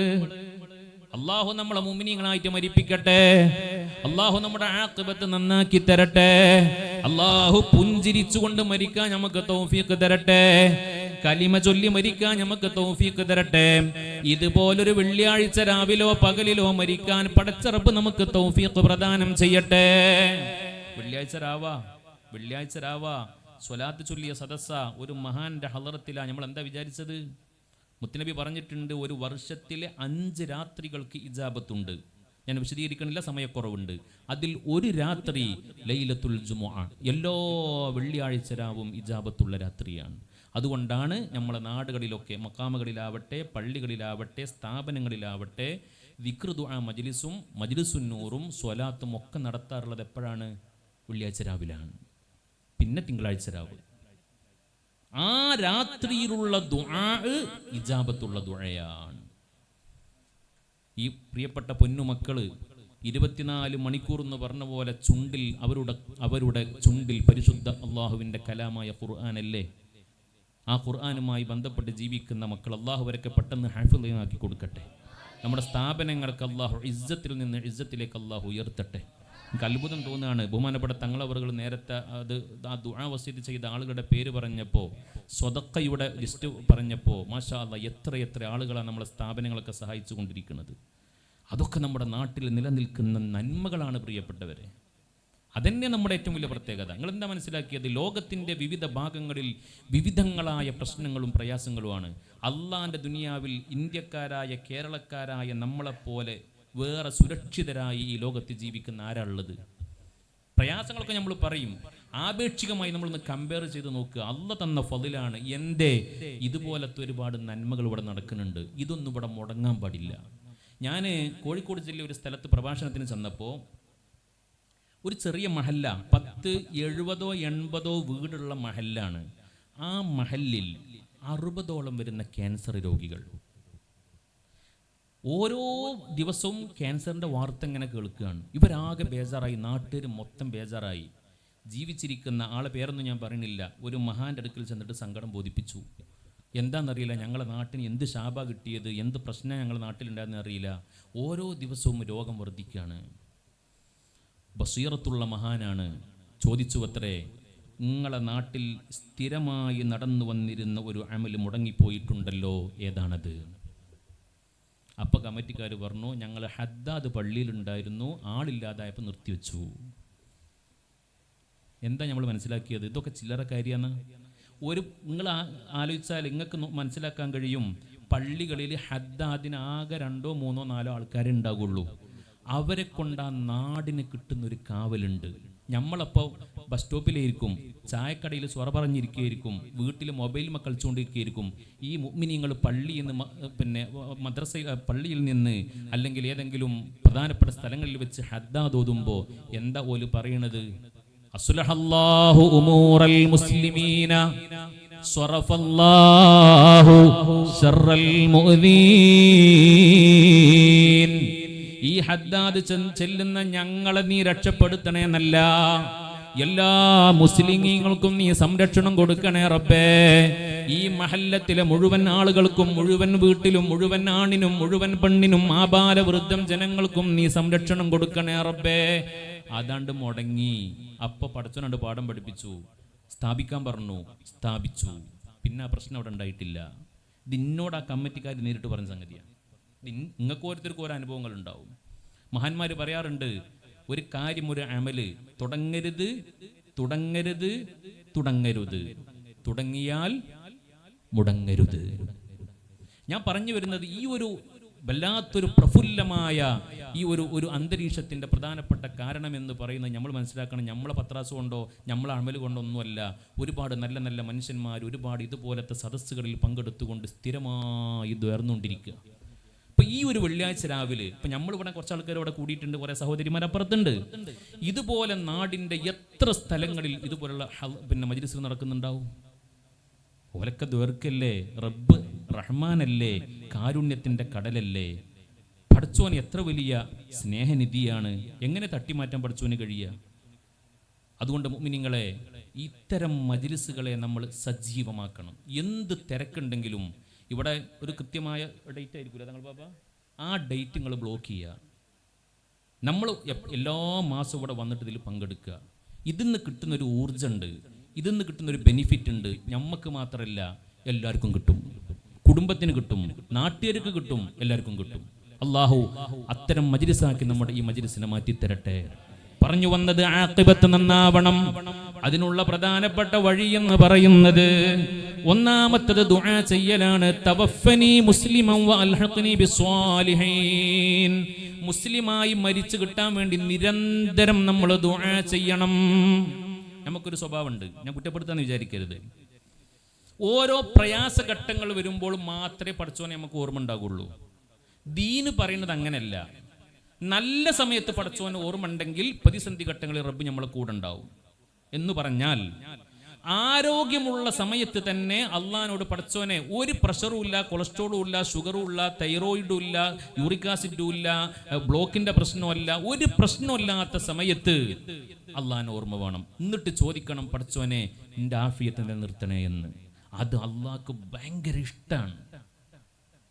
നമുക്ക് ആഫിയത്തുള്ള സമയത്ത് അത് എടുത്തു പറഞ്ഞുകൊണ്ട് റബ്ബിനോട് ദ്വേർക്കണം. അള്ളാഹുവേ, എനിക്ക് ആഫിയത്ത് തന്നല്ലോ. നമ്മളെ സ്വഭാവം എന്താ? ആഫിയത്ത് നമ്മൾ പടച്ചവനോട് പറയില്ല. പോസിറ്റീവ് ഒന്നും പടച്ചവനോട് പറയില്ല, നെഗറ്റീവ് മൊത്തേ പടച്ചവനോട് പറയുള്ളൂ. ആ സമയത്തെ റബ്ബിനെ ഓർമ്മ വരുള്ളൂ. അള്ളാഹു നമുക്ക് ബോധം നൽകി അനുഗ്രഹിക്കട്ടെ. ഇപ്പൊ ഉദാഹരണം പറഞ്ഞാൽ ഞാൻ ഒരു കാര്യം പറയട്ടെ. ഇന്നലെ രാത്രി നമ്മൾ 6 മണിക്കൂർ സുഖമായി ഉറങ്ങാത്ത ആരാ നമ്മളെ കൂട്ടത്തിൽ ഉള്ളത്? എല്ലാവരും ഉറങ്ങിയിട്ടുണ്ടാവും. ഒരു 6 മണിക്കൂർ ചുരുങ്ങി ഇന്നലെ ഉറങ്ങിയിട്ടുണ്ടാവും. നേരം വെളുത്തിട്ട് നമ്മൾ ആരോടെങ്കിലും പറഞ്ഞോ, ഓ ഇന്നലത്തെ ഒരു ഉറക്കം അൽഹംദുലില്ലാ എന്തൊരു റാഹത്താ, 10-10:30 മണിക്ക് ഞാൻ ഉറങ്ങാൻ കടന്നു, രാവിലെ 4 മണിക്കോ 5 മണിക്കോ ഞാൻ എഴുന്നേറ്റു, ഒരു പ്രശ്നമല്ല. രാത്രി ഉറങ്ങാൻ കിടക്കുമ്പോൾ എനിക്കുണ്ടായിരുന്ന എല്ലാ കഴിവും അള്ളാഹു എനിക്ക് തിരിച്ചു തന്നിട്ടുണ്ട്. എൻ്റെ കണ്ണിന് കുഴപ്പമില്ല, എൻ്റെ ചെവിക്ക് കുഴപ്പമില്ല, എൻ്റെ സംസാരത്തിന് കുഴപ്പമില്ല. എത്ര ആളുകളാണ് ഉറക്കത്തിനിടയിൽ സ്ട്രോക്ക് വന്നിട്ട് കിടപ്പിലായി പോയത്, തളർന്നു പോയത്. എനിക്ക് റബ്ബിൻ്റെ ആഫിയത്ത് മടങ്ങി തന്നില്ലേ? ഞാൻ ചോദിക്കട്ടെ, ഒരാളോട് നമ്മൾ പറഞ്ഞോ? പറഞ്ഞില്ല. അതേ സമയത്ത് ഇന്നലെ രാത്രി നമ്മൾ 1 സെക്കൻഡ് കൺപോള അടച്ചിട്ടില്ലെങ്കിൽ, ഉറക്കം കിട്ടിയില്ലെങ്കിൽ, ഇന്ന് നേരം വെളുത്താൽ ഈ പഞ്ചായത്തിലെ മുഴുവൻ ആൾക്കാരും അതറിയും. ഇതാ നമ്മളെ പ്രശ്നം. എല്ലാവരോടും സങ്കടം പറയും. ഇന്നലെ ചായക്കടയിൽ നിന്നും പറയും, റേഷൻ പിടിയിൽ നിന്നും പറയും, കല്യാണപ്പെരിയിൽ നിന്നും പറയും, മരണപ്പെരിയിൽ നിന്നും പറയും, എല്ലായിടത്തും പറയും. ഇന്നലെ ഞാൻ ഉറങ്ങിയിട്ടില്ല. റബ്ബിനതല്ല കേൾക്കേണ്ടത്. റബ്ബ് നമുക്ക് ചെയ്തു തന്ന ഇന്നല്ലാഹ യുഹിബ്ബു അൻ യുറാ അസറു നിഅമതിഹി. അല്ലാഹു ചെയ്തു തരുന്ന നിഅമത്തുകൾ. വഅമ്മാ ബിനിഅമതി റബ്ബിക ഫഹദ്ദിസ്. വിശുദ്ധ ഖുർആനാ നമുക്കറിയുന്ന ആയത്താ. അപ്പൊ നിഅമത്തുള്ള സമയത്ത് പഠിച്ചോണ്ട് ദ്വാർക്കുക, രോഗമില്ലാത്ത സമയത്ത് ആരോഗ്യം എടുത്തു പറഞ്ഞുകൊണ്ട് റബ്ബേ എൻ്റെ ആഫിയത്ത് നിലനിർത്തണം എന്ന് റബ്ബിനോട് പറയാം. മുത്തനബി പഠിപ്പിച്ചൊരു ദുആല്ലേ? എന്താണ് ദുആ? അല്ലാഹുമ്മ ഇന്നി അഊദു ബിക മിൻ സവാലി നിഅമതിക വതഹവ്വുലി ആഫിയതിക വമിൻ ഫുജാഅതി നിഖ്മതിക വമിൻ ജമീഇ സഖതിക യാ റബ്ബൽ ആലമീൻ.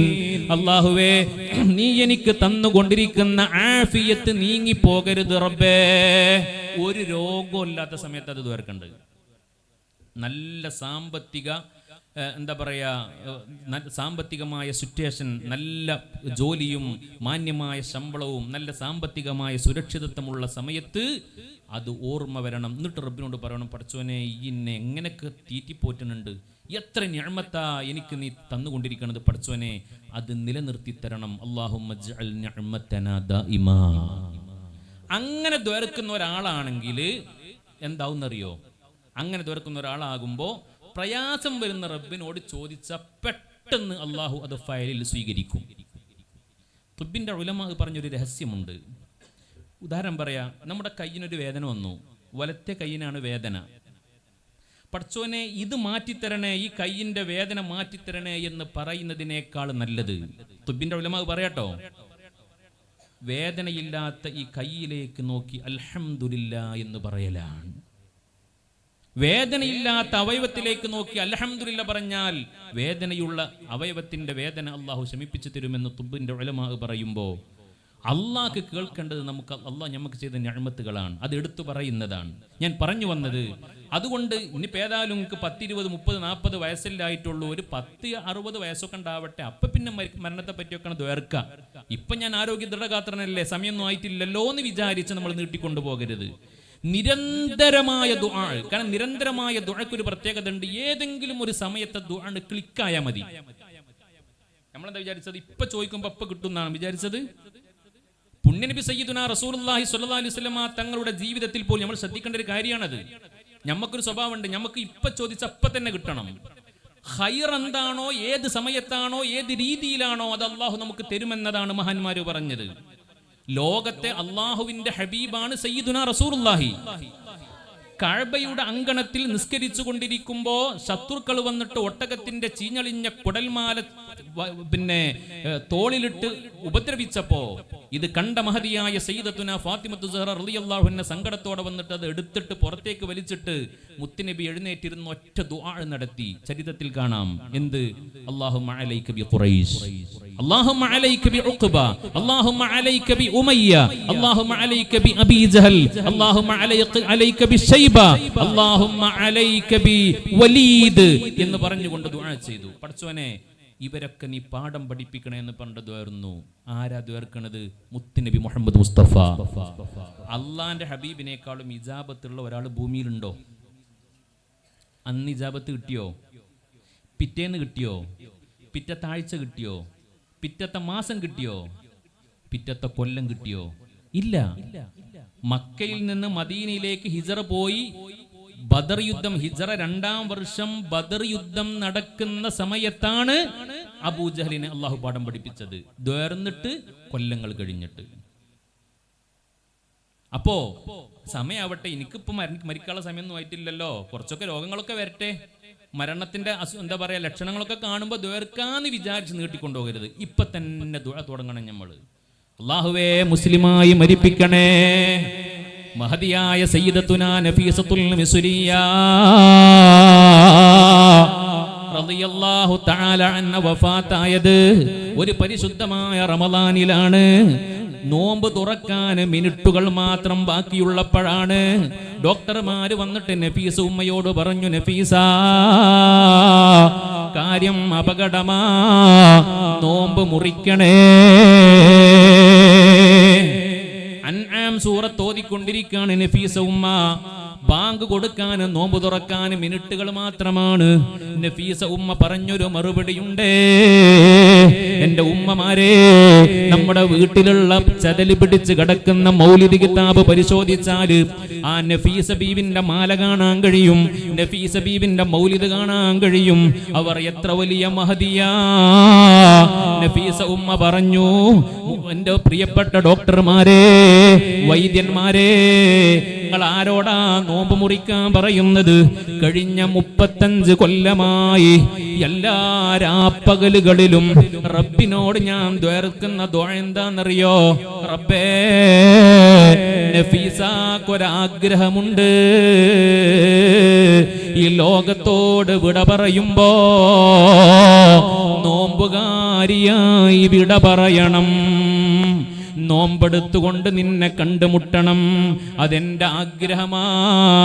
അതുകൊണ്ട് നോമ്പുകാരിയായി എന്നെ മരിപ്പിക്കണേ എന്ന് ഞാൻ കഴിഞ്ഞ 3.5 പതിറ്റാണ്ട് കാലമായി ദുആ ചെയ്യുന്നു. ആ എന്നോടാണോ നിങ്ങൾ നോമ്പ് തുറക്കാൻ പറയുന്നത്? കൂട്ടാക്കിയില്ല. അൻആം സൂറത്ത് ഓതിക്കൊണ്ടിരിക്കുന്ന സമയത്ത് നോമ്പുകാരിയായി നഫീസ ഉമ്മ റബ്ബിന്റെ റഹ്മത്തിലേക്ക് പറന്നു പോയില്ലേ? നഫീസ ഉമ്മ വഫാത്തായപ്പോ നാട്ടുകാർ അവിടെ കൂടിയിട്ടുണ്ടായിരുന്ന മുഴുവൻ ആളുകളും കേട്ടൊരു കാര്യമുണ്ട്. എവിടെന്നാണെന്നറിയില്ല, ഒരശരീരി കേൾക്കുകയാണ്, യാ അയ്യത്തുഹൻ നഫ്സുൽ മുത്മഇന്ന ഇർജിഇ ഇലാ റബ്ബികി റാളിയതൻ മർളിയാ ഫദ്ഖുലി ഫീ ഇബാദി വദ്ഖുലി ജന്നതി. അള്ളാഹു കേൾക്കാൻ നമുക്കും തൗഫീക്ക് തരട്ടെ. ഒരു മുഅ്മിനായ മനുഷ്യൻ ഈ ആയത്ത് 2 ഘട്ടത്തിൽ കേൾക്കുമെന്ന് ഉലമാ പറഞ്ഞിട്ടുണ്ട്. നല്ല മനുഷ്യനാണെങ്കിൽ ഒന്ന് മരിക്കണ സമയത്ത്, വല്ലാത്ത ബിശാറത്താണിത്, വല്ലാത്ത സന്തോഷ വാർത്തയാണിത്. യാ അയ്യത്തുഹൻ നഫ്സുൽ മുത്മഇന്ന, ആത്മസായൂജ്യമടഞ്ഞ ആത്മാവേ, ഇർജിഇ ഇലാ റബ്ബികി റാദിയതൻ മർദിയ, നിനക്ക് റബ്ബിനെയും ഇഷ്ടമാണ്, റബ്ബിന് നിന്നെയും ഇഷ്ടമാണ്, മടങ്ങി വന്നോളൂ. ഫദ്ഖുലി ഫീ ഇബാദി, എൻ്റെ സച്ചരിതരായ അടിമകളുടെ കൂട്ടത്തിൽ ചേർന്നോളൂ. വദ്ഖുലി ജന്നതി, എൻ്റെ സ്നേഹക്കൊട്ടാരമാകുന്ന സ്വർഗത്തിലേക്ക് കടന്നു വന്നോളൂ എന്ന് റബ്ബ് പറയുന്ന, അത് കേട്ടിട്ട് മരിക്കുക എന്ന് പറഞ്ഞ, ഇനി വേറെന്താ മുഅ്മിനീങ്ങളെ നമുക്ക് വേണ്ടത്? നഫീസ ഉമ്മ മാത്രമല്ല ഇത് കേട്ടത്, കൂടെ ഉണ്ടായിരുന്ന മുഴുവൻ ആളുകളും ഇത് കേട്ടു. രണ്ടാമത്തൊരു ഘട്ടമുണ്ട്, ഖബറിൽ നിന്ന് പാറ്റ പൊടിയും പോലെ നമ്മൾ പൊടിയും. ആ ഘട്ടത്തിൽ മുഅ്മിനീങ്ങളായ മനുഷ്യന്മാർ കേൾക്കുന്ന ആയത്താണ് യാ അയ്യത്തുഹൻ നഫ്സുൽ മുത്മഇന്ന ഇർജിഇ ഇലാ റബ്ബികി റാദിയതൻ മർദിയ ഫദ്ഖുലി ഫീ ഇബാദി വദ്ഖുലി ജന്നതി. 2 വട്ടം കേൾക്കാൻ അല്ലാഹു നമുക്ക് തൗഫീക്ക് തരട്ടെ. മുഅ്മിനീങ്ങളെ, ഞാൻ ദീർഘിച്ച് സംസാരിക്കണില്ല, അതിൻ്റെ ആവശ്യം ഇവിടെ ഇല്ല. എല്ലാ മാസവും ഇവിടെ നസീഹത്ത് നടക്കാറുണ്ട്. നിങ്ങളൊക്കെ ദുആ പ്രതീക്ഷിച്ച് വന്നവരാ. ബഹുമാനപ്പെട്ട സയ്യിദവകളുടെ സാന്നിധ്യത്തിൽ മഹാൻ്റെ ഹദ്റത്തിൽ വെച്ചുള്ള ദുആയിലേക്ക് നമ്മൾ കടക്കാൻ പോവുകയാണ്. എനിക്ക് പറയാനുള്ളത്, നമ്മൾ ആഖിബത്ത് നന്നാകാൻ വേണ്ടി ദ്വാർന്നുകൊണ്ടിരിക്കണം. ആഖിബത്ത് നന്നാവണം. അത് ആലോചിച്ചിട്ടാണ് ലോകത്ത് എല്ലാവർക്കും ഉറക്കം നഷ്ടപ്പെട്ടത്. എല്ലാവർക്കും പരീക്ഷ ഇല്ലല്ലോ, സപ്ലിമെന്ററി ഇല്ലല്ലോ, അതിൽ രക്ഷപ്പെട്ടാൽ രക്ഷപ്പെട്ടു. അള്ളാഹു നമ്മുടെ ആഖിബത്ത് നന്നാക്കി തരട്ടെ. അള്ളാഹു നമ്മുടെ ആഖിബത്ത് മോശമാകുന്ന കാര്യങ്ങളിൽ നിന്ന് വിട്ടു നിൽക്കണം. ഞാൻ പെട്ടെന്ന് ഓടിച്ച് പറയാം. ഒന്നാമതായി നമ്മൾ ശ്രദ്ധിക്കണം, ആഖിബത്ത് മോശമാകുന്ന പ്രധാനപ്പെട്ട ഒരു കാര്യമാണ് എന്ത്? ഉമ്മാനെയും ബാപ്പാനെയും വെറുപ്പിക്കുക എന്നുള്ളത്. അള്ളാഹു നമ്മളെ കാത്തുരക്ഷിക്കട്ടെ. ആഖുൽ വാലിദൈനി രക്ഷപ്പെടൂല. ഓലെ പൊരുത്തപ്പെടിച്ചാലല്ലാതെ ആഖിബത്ത് നന്നാകൂല. എത്രയോ ചരിത്രങ്ങളുണ്ട് നമ്മുടെ മുമ്പിൽ, പറയാൻ ഇവിടെ സമയമല്ലല്ലോ. രണ്ടാമത്, മദ്യപാനികളായ ആളുകൾ, മുദ്മിനുൽ ഖംറായ ആളുകൾക്ക് ആഖിബത്ത് നന്നാവൂല. അവർ തൗബ ചെയ്യുകയും ആ തൗബ റബ്ബ് സ്വീകരിക്കുകയും ചെയ്താലല്ലാതെ അള്ളാഹു രക്ഷപ്പെടുത്തൂല. മൂന്നാമത്തത്, സിഹറുമായി ബന്ധപ്പെട്ട് ഇന്നും വ്യാപകമായി നടക്കുന്ന ഒരു പരിപാടിയാണ് ബ്ലാക്ക് മാജിക് അഥവാ സിഹർ എന്ന് പറയുന്നത്. അത് ചെയ്തുകൊണ്ടിരിക്കുന്ന എത്രയോ ആളുകളുണ്ട്.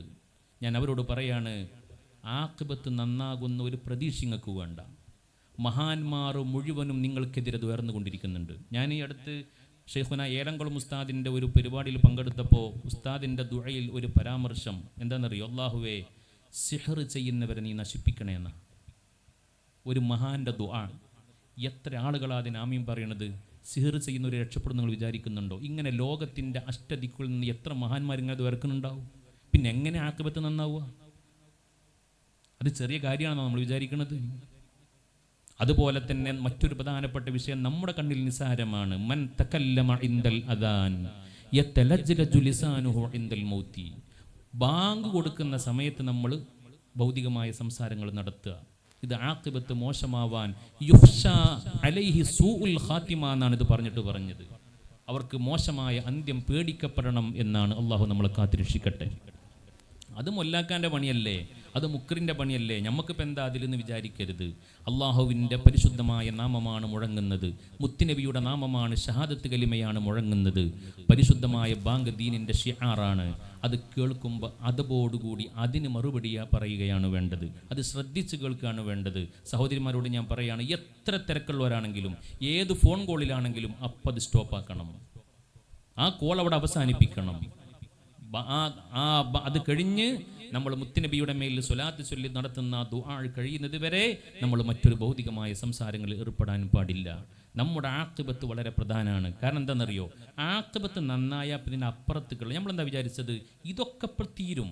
ഇതൊരു എന്താ പറയുക, ഞാൻ ഈ പറയുന്നത് നിങ്ങൾ കേൾക്കും, ഇതൊക്കെ ഒരു നാടകം, ഒരു അഭിനയം, അല്ലെങ്കിൽ ഇതൊക്കെ എന്താ ഒന്നുമല്ല. ഒരു മഴവില്ല് പോലെ നമ്മൾ ചില സമയത്ത് മനോഹരമായ മഴവില്ല് കാണും ആകാശത്ത്. കുറച്ച് കഴിഞ്ഞാൽ മഴവില്ല് കാണാനില്ല, കഴിഞ്ഞു അതിൻ്റെ കഥ. വെള്ളത്തിലെ കുമിളകളെ പോലെ അത്രേ ഉള്ളൂ. നമ്മൾ ഏത് സമയത്ത് അവിടുന്ന് പോവുകയെന്ന് പറയാൻ പറ്റൂല. എപ്പോഴും മഹാന്മാർ പറയുന്നുണ്ട്, നമ്മളിവിടെ സംസാരിച്ചു കൊണ്ടിരിക്കുക, ഒരു പക്ഷേ നമ്മുടെ കൂട്ടത്തിലെ പലരുടെയും കഫൻ തുണി തൊട്ടടുത്ത ടെക്സ്റ്റൈൽസിൽ വന്ന് കിടക്കുന്നുണ്ടാവും. അള്ളാഹു നമുക്ക് ദീർഘായുസ്സ് തരട്ടെ. വഖദ് നൂസിജത് അക്ഫാനുഹു വഹുവ ലാ യദ്രി. നമ്മൾ അറിയണില്ല, തൊട്ടടുത്ത ഏതെങ്കിലും ടെക്സ്റ്റൈൽസിൽ നമ്മുടെ കഫൻ തുണി വന്ന് കിടക്കുന്നുണ്ടാകും. നമ്മൾ ഓടിക്കൊണ്ടിരിക്കുകയാണ് ഖബറിലേക്ക്, ഓടിക്കൊണ്ടിരിക്കുകയാണ്. അസ്രായീൽ ഓരോ അലൈഹിസ്സലാം മലക്കുൽ മൗത്ത് ഓരോ ദിവസവും പല തവണ നമ്മളെ വന്ന് നോക്കുന്നുണ്ട് എന്നാ. ഇന്ന് വന്ന് നോക്കി അസ്രായീല്, സമയമാവാത്തോണ്ട് തിരിച്ചു പോയി. നാളെയും വരും, മറ്റന്നാളും വരും, ഡെയിലി വരും. സമയമാകുമ്പോൾ പിടിച്ചോണ്ടുപോകും. മുഅ്മിനീങ്ങളെ, പിന്നെ നമുക്ക് അമലിന് സമയമില്ല. കോടതി പിരിഞ്ഞിട്ട് ന്യായം പറഞ്ഞിട്ട് കാര്യമില്ല. ഖബർ എന്ന് പറയുന്നത് ഇമ്മാ റൗളത്തും മിൻ റിയാദിൽ ജന്ന ഔ ഹുഫറത്തും മിൻ ഹുഫരിൻ നാർ. അമൽ ചെയ്യണോ? ഇപ്പൊ അല്ലാഹു എല്ലാ സൗകര്യവും നമുക്ക് ഒരുക്കി തന്നിട്ടുണ്ട്. എല്ലാ സംവിധാനവും ഇപ്പൊ നമുക്കുണ്ട്. ഖബറിൽ ചെന്ന് കടന്നിട്ട് 1000 കൊല്ലം നമ്മൾ ഖബറിൽ കടന്നാലും ഒരു സുബ്ഹാനല്ലാഹ് ചൊല്ലാൻ നമുക്ക് കഴിയില്ല. ഒരു അസ്തഗ്ഫിറുല്ലാഹ് ചൊല്ലാൻ ഖബറിൽ നമുക്ക് കഴിയില്ല. ഞാൻ പലപ്പോഴും ചിന്തിക്കാറുണ്ട്, ഖബറിൽ കടന്നിട്ട് ഇബാദത്ത് ചെയ്യാൻ അല്ലാഹ് നമുക്ക് അവസരം തരികയാണെങ്കിൽ നമ്മൾക്ക് രക്ഷപ്പെടുമായിരുന്നു. കാരണം എന്താ? കല്യാണത്തിനും പോകണ്ട, തക്കാരത്തിനും പോകണ്ട, മരിച്ചോടത്തേക്കും പോകണ്ട, മൊബൈലും ഇല്ല, വാട്സപ്പും ഇല്ല, ഒന്നുമില്ല. അങ്ങനെ ദിക്റിൽ കടന്നാൽ പോരെ. പക്ഷെ പറഞ്ഞിട്ട് കാര്യമില്ല, കഴിയൂല. അമലെന്ന് പറയുന്നത് റൂഹ് തൊണ്ടക്കുഴിയിൽ നിന്ന് പോകുന്നത് വരെ മാത്രമേ അമലുള്ളൂ. ഇപ്പൊ ഹിസാബില്ല. അമലും ബിലാ ഹിസാബ്. എന്തും ചെയ്യാ. കള്ളുടിക്കണോ? കള്ളുടിക്ക. പെണ്ണ് പിടിക്കണോ? പെണ്ണ് പിടിക്ക. നിസ്കരിക്കണോ? നിസ്കരിക്ക. സദഖ കൊടുക്കണോ? എന്തും ചെയ്യാ. ഇവിടെ ഒരു ഹിസാബും ഇല്ല. മരിച്ചു കഴിഞ്ഞാൽ ഹിസാബും ബിലാ അമൽ. ഹിസാബേ ഉള്ളൂ, അവിടെ അമലില്ല. വാരി കൂട്ടേണ്ടതൊക്കെ ഇപ്പൊ കൂട്ടിക്കൂളുക. നമ്മളിപ്പോൾ സന്തോഷിക്കണം. ഇന്നത്തെ രാത്രിയിൽ എന്തൊരു ബർക്കത്ത് കിട്ടിയോരാ നമ്മൾ, എന്തൊരു തൗഫീഖ് കിട്ടിയോലാ നമ്മൾ. ഈ ഒരു 2 മണിക്കൂറിന് വേണ്ടി അള്ളാന്റെ വിചാരണ നമ്മൾ നേരിടേണ്ടി വരും എന്നുള്ള കാര്യം ഉറപ്പല്ലേ? നല്ല മജ്ലിസല്ലേ നമ്മൾ ഇരിക്കുന്നത്. ഇതിന്റെ ഗുണം നമുക്ക് ഇൻഷാ അല്ലാഹ് നാളെ ആസ്വദിക്കാൻ കഴിയും. അള്ളാഹു തൗഫീഖ് തരട്ടെ. ഇങ്ങനെ കഴിവിന്റെ പരമാവധി നല്ല നല്ല നല്ല നല്ല മജ്ലിസുകളിൽ നമ്മൾ പങ്കെടുക്കുക. എന്നാൽ അക്കാരണം കൊണ്ട് നമുക്ക് ഇൻഷാ അല്ലാഹ് നമ്മുടെ ആഖിബത്ത് നന്നാക്കാൻ സാധിക്കും. അല്ലാഹു നമുക്ക് തൗഫീഖ് പ്രദാനം ചെയ്യട്ടെ. ആ ഖബറിൽ കിടക്കുന്ന സമയം പ്രിയപ്പെട്ടവരെ ഞാൻ ദീർഘിപ്പിക്കുകയല്ല, ഗൗരവത്തോടെ നമ്മൾ ചിന്തിക്കണം. ലോകത്ത് ചെയ്ത അമലുകൾ ആസ്വദിക്കുകയാണ് അവിടെ ചെയ്യുന്നത്. തിന്മകളുടെ ഫലം അനുഭവിക്കുകയാണ് ഖബറിൽ ചെയ്യുന്നത്. അല്ലാത്ത വേറൊരു പണിയും അവിടെയില്ല. എത്ര കാലം ഖബറിൽ കടന്നാലും നമ്മുടെ ഹബീബ് ഖബറിൽ കടക്കാൻ തുടങ്ങിയിട്ട് 1500ഓളം കൊല്ലമായി. മുത്തുനബി ആസ്വദിച്ചുകൊണ്ട് ഒരു പുതിയ പിളയെ പോലെ മണിയറയിൽ കിടക്കുന്നത് പോലെ കിടക്കുകയാ. നമ്മളെ ഖബർസ്ഥാനിലെ മീസാൻ കല്ലുകൾക്ക് താഴെ ധാരാളം സ്വാലിഹീങ്ങളുണ്ട് പ്രിയപ്പെട്ടവരെ. അവരൊക്കെ ആസ്വദിച്ചുകൊണ്ട് കിടക്കുകയാണ്. ഞമ്മക്ക് കാണുമ്പോ എല്ലാം ഖബറാണ്, മൈലാഞ്ചി ചെടിയാണ്, അതുപോലെ തന്നെ മീസാൻ കല്ലാണ്. പക്ഷേ അതിലെ ചില മുഅ്മിനീങ്ങളായ മനുഷ്യന്മാരുടെ ഖബർ എയർ കണ്ടീഷൻ ചെയ്ത ഖബറാണ്. ഒരു കാറിൻ്റെ ഉള്ളിൽ ഒരാൾ ഇരിക്കുന്ന സമയത്ത് പുറത്തുള്ള ഒരാൾക്ക് കാറിനെ പറ്റി അറിയാത്ത ഒരാൾ, കാറിൽ AC ഉണ്ട് എന്നറിയാത്ത ഒരാൾ പുറത്തുനിന്ന് ഇങ്ങനെ ചിന്തിച്ചാൽ പഠിച്ചവനെ അയാൾ എത്ര അടങ്ങാറുണ്ടാവും ആ ചില്ലും കൂട്ടിൻ്റെ ഉള്ളിൽ. അയാൾക്ക് ചൂടെടുക്കൂലേ? അയാൾക്ക് ശ്വാസം കിട്ടുമോ എന്ന് നമ്മൾ ബേജാറാവും. അറിയാത്തൊരാൾ നമ്മൾ ബേജാറത്തെന്ന് പറഞ്ഞാൽ നമുക്കറിയാം അതിൻ്റെ ഉള്ളിൽ AC ഉണ്ട്, അതിൻ്റെ ഉള്ളിൽ നല്ല സുഖത്തിലാണെന്ന്. ഇന്ന പോലെ പുതിയാപ്പിളമാരെ പോലെ കടക്കുന്ന എത്രയോ ഖബറാളികളുണ്ട്. നിങ്ങൾ കണ്ടിട്ടില്ലേ, കേട്ടിട്ടില്ലേ?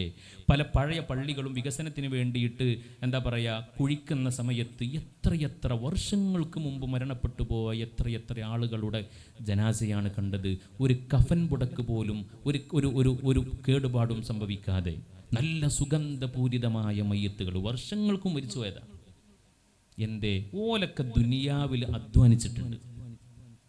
അങ്ങനെ അധ്വാനിച്ചാൽ ഞമ്മക്കും മണിയറയിൽ കിടക്കുന്ന പുതിയാപ്പിളയെ പോലെ. അങ്ങനെയല്ലേ മലക്കുകൾ പറയാ, നം കനൗമത്തിൽ അറൂസ്. ഒരു കല്യാണം കഴിഞ്ഞിട്ട് ഒരു ആണും പെണ്ണും ഭാര്യയും ഭർത്താവും മണിയറയിലേക്ക് പോയാൽ ആരെങ്കിലും പോലെ ശല്യപ്പെടുത്തുമോ വാതിൽ മുട്ടിയിട്ട്? എന്നതുപോലെ ഒരു മുഅ്മിനായ മനുഷ്യൻ ഖബറിൽ പോയി കടന്നാൽ പുതിയാപ്പിളനെ പോലെ ഖബറിൽ ആസ്വദിച്ച് കിടക്കാൻ പറ്റും. ആ വാക്ക് കേൾക്കാൻ അല്ലാഹു നമുക്ക് തൗഫീഖ് തരട്ടെ. അവിടെ കടക്കും ഏതുവരെ? സയ്യിദുനാ ഇസ്രാഫീൽ അലൈഹിസ്സലാത്തു വസ്സലാം സൂറന്ന കാഹളത്തിൽ രണ്ടാമത് ഊതുന്നത് വരെ മാത്രമാണ് നമ്മൾ ഖബറിൽ കിടക്കുന്നത്. ഒന്നാമത്തെ തവണ സൂറിൽ ഊതും, എല്ലാവരും മരിക്കും. പിന്നെ ഒരു ന്യൂട്രൽ അവസ്ഥയാണ്. രണ്ടാമത്തെ ഊത്ത് ഊതുന്നത് വരെ വേറൊന്നുമില്ല. രണ്ടാമത്തെ ഊത്ത് എപ്പോഴാ രണ്ടാമത്തെ ഊത്ത്? ഒന്നാമത്തെ ഊത്ത് ഊതി 40 കൊല്ലത്തിന് ശേഷമാണ് രണ്ടാമത്തെ ഊത്ത്. നമ്മൾ വിചാരിച്ച പോലെ ഇപ്പം ഊതിയിട്ട് അരമണിക്കൂർ കഴിയുമ്പോൾ രണ്ടാമത്തെ ഊത്തല്ല. 2 ഊത്തുണ്ട് നമ്മൾ പഠിച്ചിട്ടുണ്ട്. എപ്പോഴാണ് നമ്മൾ പഠിച്ചിട്ടില്ല. ഒന്നാമത്തെ ഊത്ത് കഴിഞ്ഞ് 40 കൊല്ലം കഴിഞ്ഞിട്ടാണ് രണ്ടാമത്തെ ഊത്ത്. ആ ഒന്നാമത്തെ ഊത്ത് ഊതിയിട്ട് പിന്നെ ഒരു 40 കൊല്ലമുണ്ട്. ആ 40 കൊല്ലം ഖബറിൽ ആർക്കും അദാബ് ഉണ്ടാവില്ല. ഒരു ന്യൂട്രൽ അവസ്ഥയാണ്. നമ്മൾ എല്ലാ ദിവസവും ഓതുന്ന സൂറത്തല്ലേ യാസീൻ സൂറത്ത്? അതിലൊരു ആയത്തുണ്ടല്ലോ, ബിസ്മില്ലാഹിർ റഹ്മാനിർ റഹീം. ഖാലൂ യാ വൈലനാ മൻ ബഅസനാ മിൻ മർഖദിനാ ഹാദാ മാ വഅദർ റഹ്മാനു വസദഖൽ മുർസലൂൻ. ഇനി ഈ ആയത്ത് ഓതുമ്പോൾ എന്താണ് ഇതിന്റെ വ്യാഖ്യാനമെന്ന് നമ്മൾ ചിന്തിക്കണേ. ഇതിന്റെ അർത്ഥം നമ്മൾ മനസ്സിലാക്കണം. റബ്ബ് പറയാണ് ഖാലൂ, ഒന്നാമത്തെ ഊത്ത് കഴിഞ്ഞിട്ട് രണ്ടാമത്തെ ഊത്ത് ഊതുമ്പോ 40 കൊല്ലം ന്യൂട്രൽ അവസ്ഥയിൽ കടന്നിരുന്ന കാഫിരീങ്ങള് അതുവരെ അദാബിലായിരുന്നു. ഒന്നാമത്തെ ഊത്തൂതിയോടുകൂടി അദാബ് നിർത്തി പടച്ചോന്. രണ്ടാമത്തെ ഊത്ത് വരെ അവർ ഉറക്കത്തിലായിരുന്നു, ന്യൂട്രൽ അവസ്ഥയിലായിരുന്നു.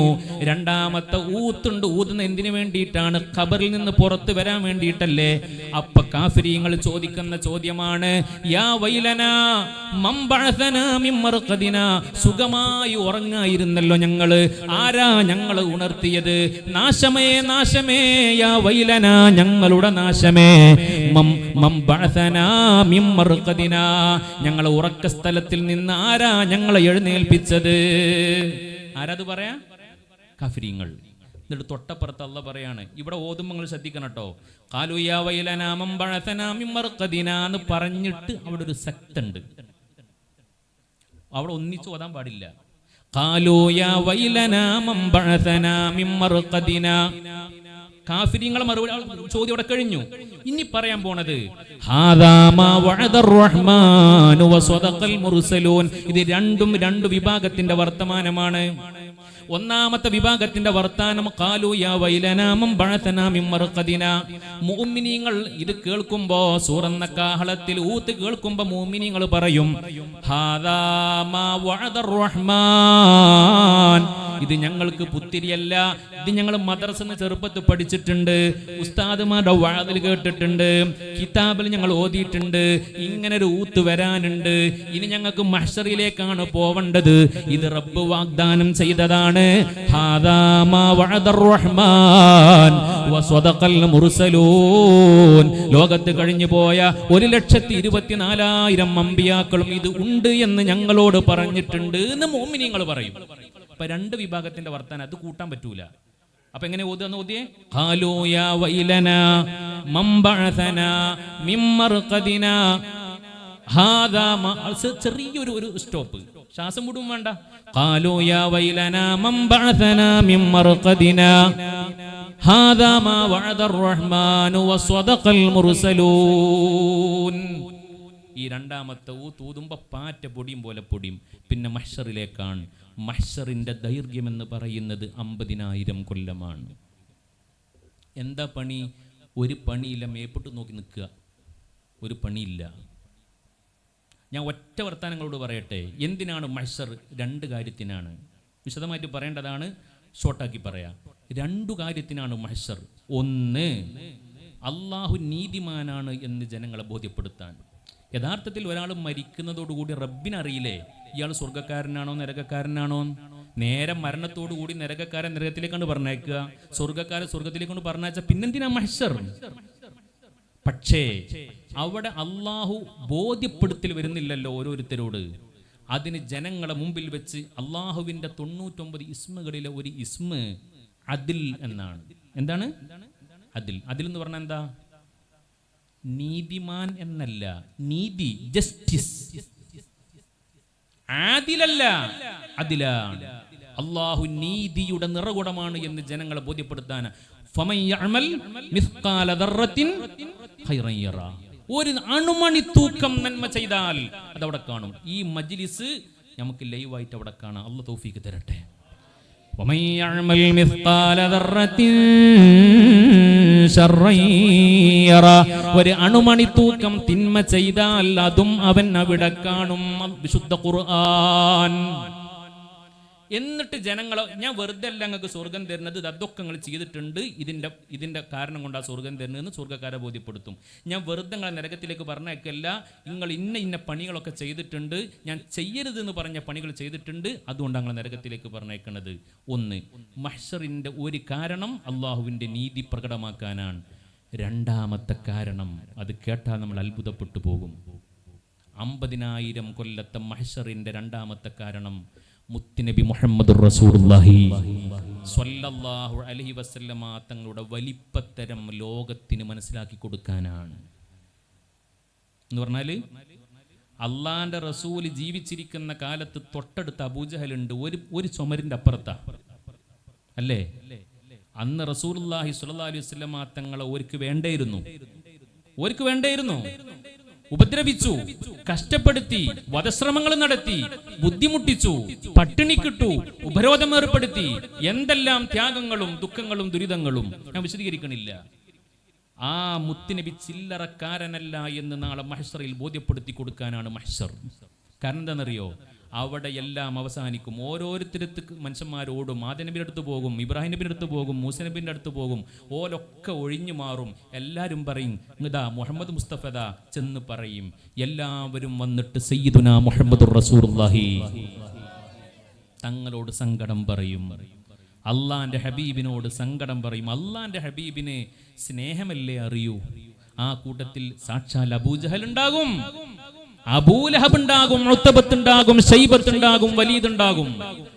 അപ്പോ അള്ളാഹുവിന്റെ മുമ്പിൽ അള്ളാഹുവിന്റെ ഹബീബ് അള്ളാഹുവിന്റെ ഹളറത്തിലങ്ങ് സുജൂദിൽ കിടക്കും. ദീർഘമായ സുജൂദ്, 4 സുജൂദ് ചെയ്യുമെന്നാണ്. ഓരോ സുജൂദിന്റെ ദൈർഘ്യവും ഒരാഴ്ചയാണ്. ഒരു സുജൂദിന്റെ ദൈർഘ്യം ഒരാഴ്ച. എഴുന്നേൽക്കും, പൊട്ടി കരഞ്ഞ് കരഞ്ഞ് കരഞ്ഞ് കരഞ്ഞ് കരഞ്ഞ് റബ്ബിനോട് തീർക്കും. വീണ്ടും സുജൂദ്. 4 ആഴ്ച, ഒരാഴ്ച ദീർഘമുള്ള 4 സുജൂദ്. അള്ളാഹ്ക്ക് സങ്കടമാകും. നബിയെ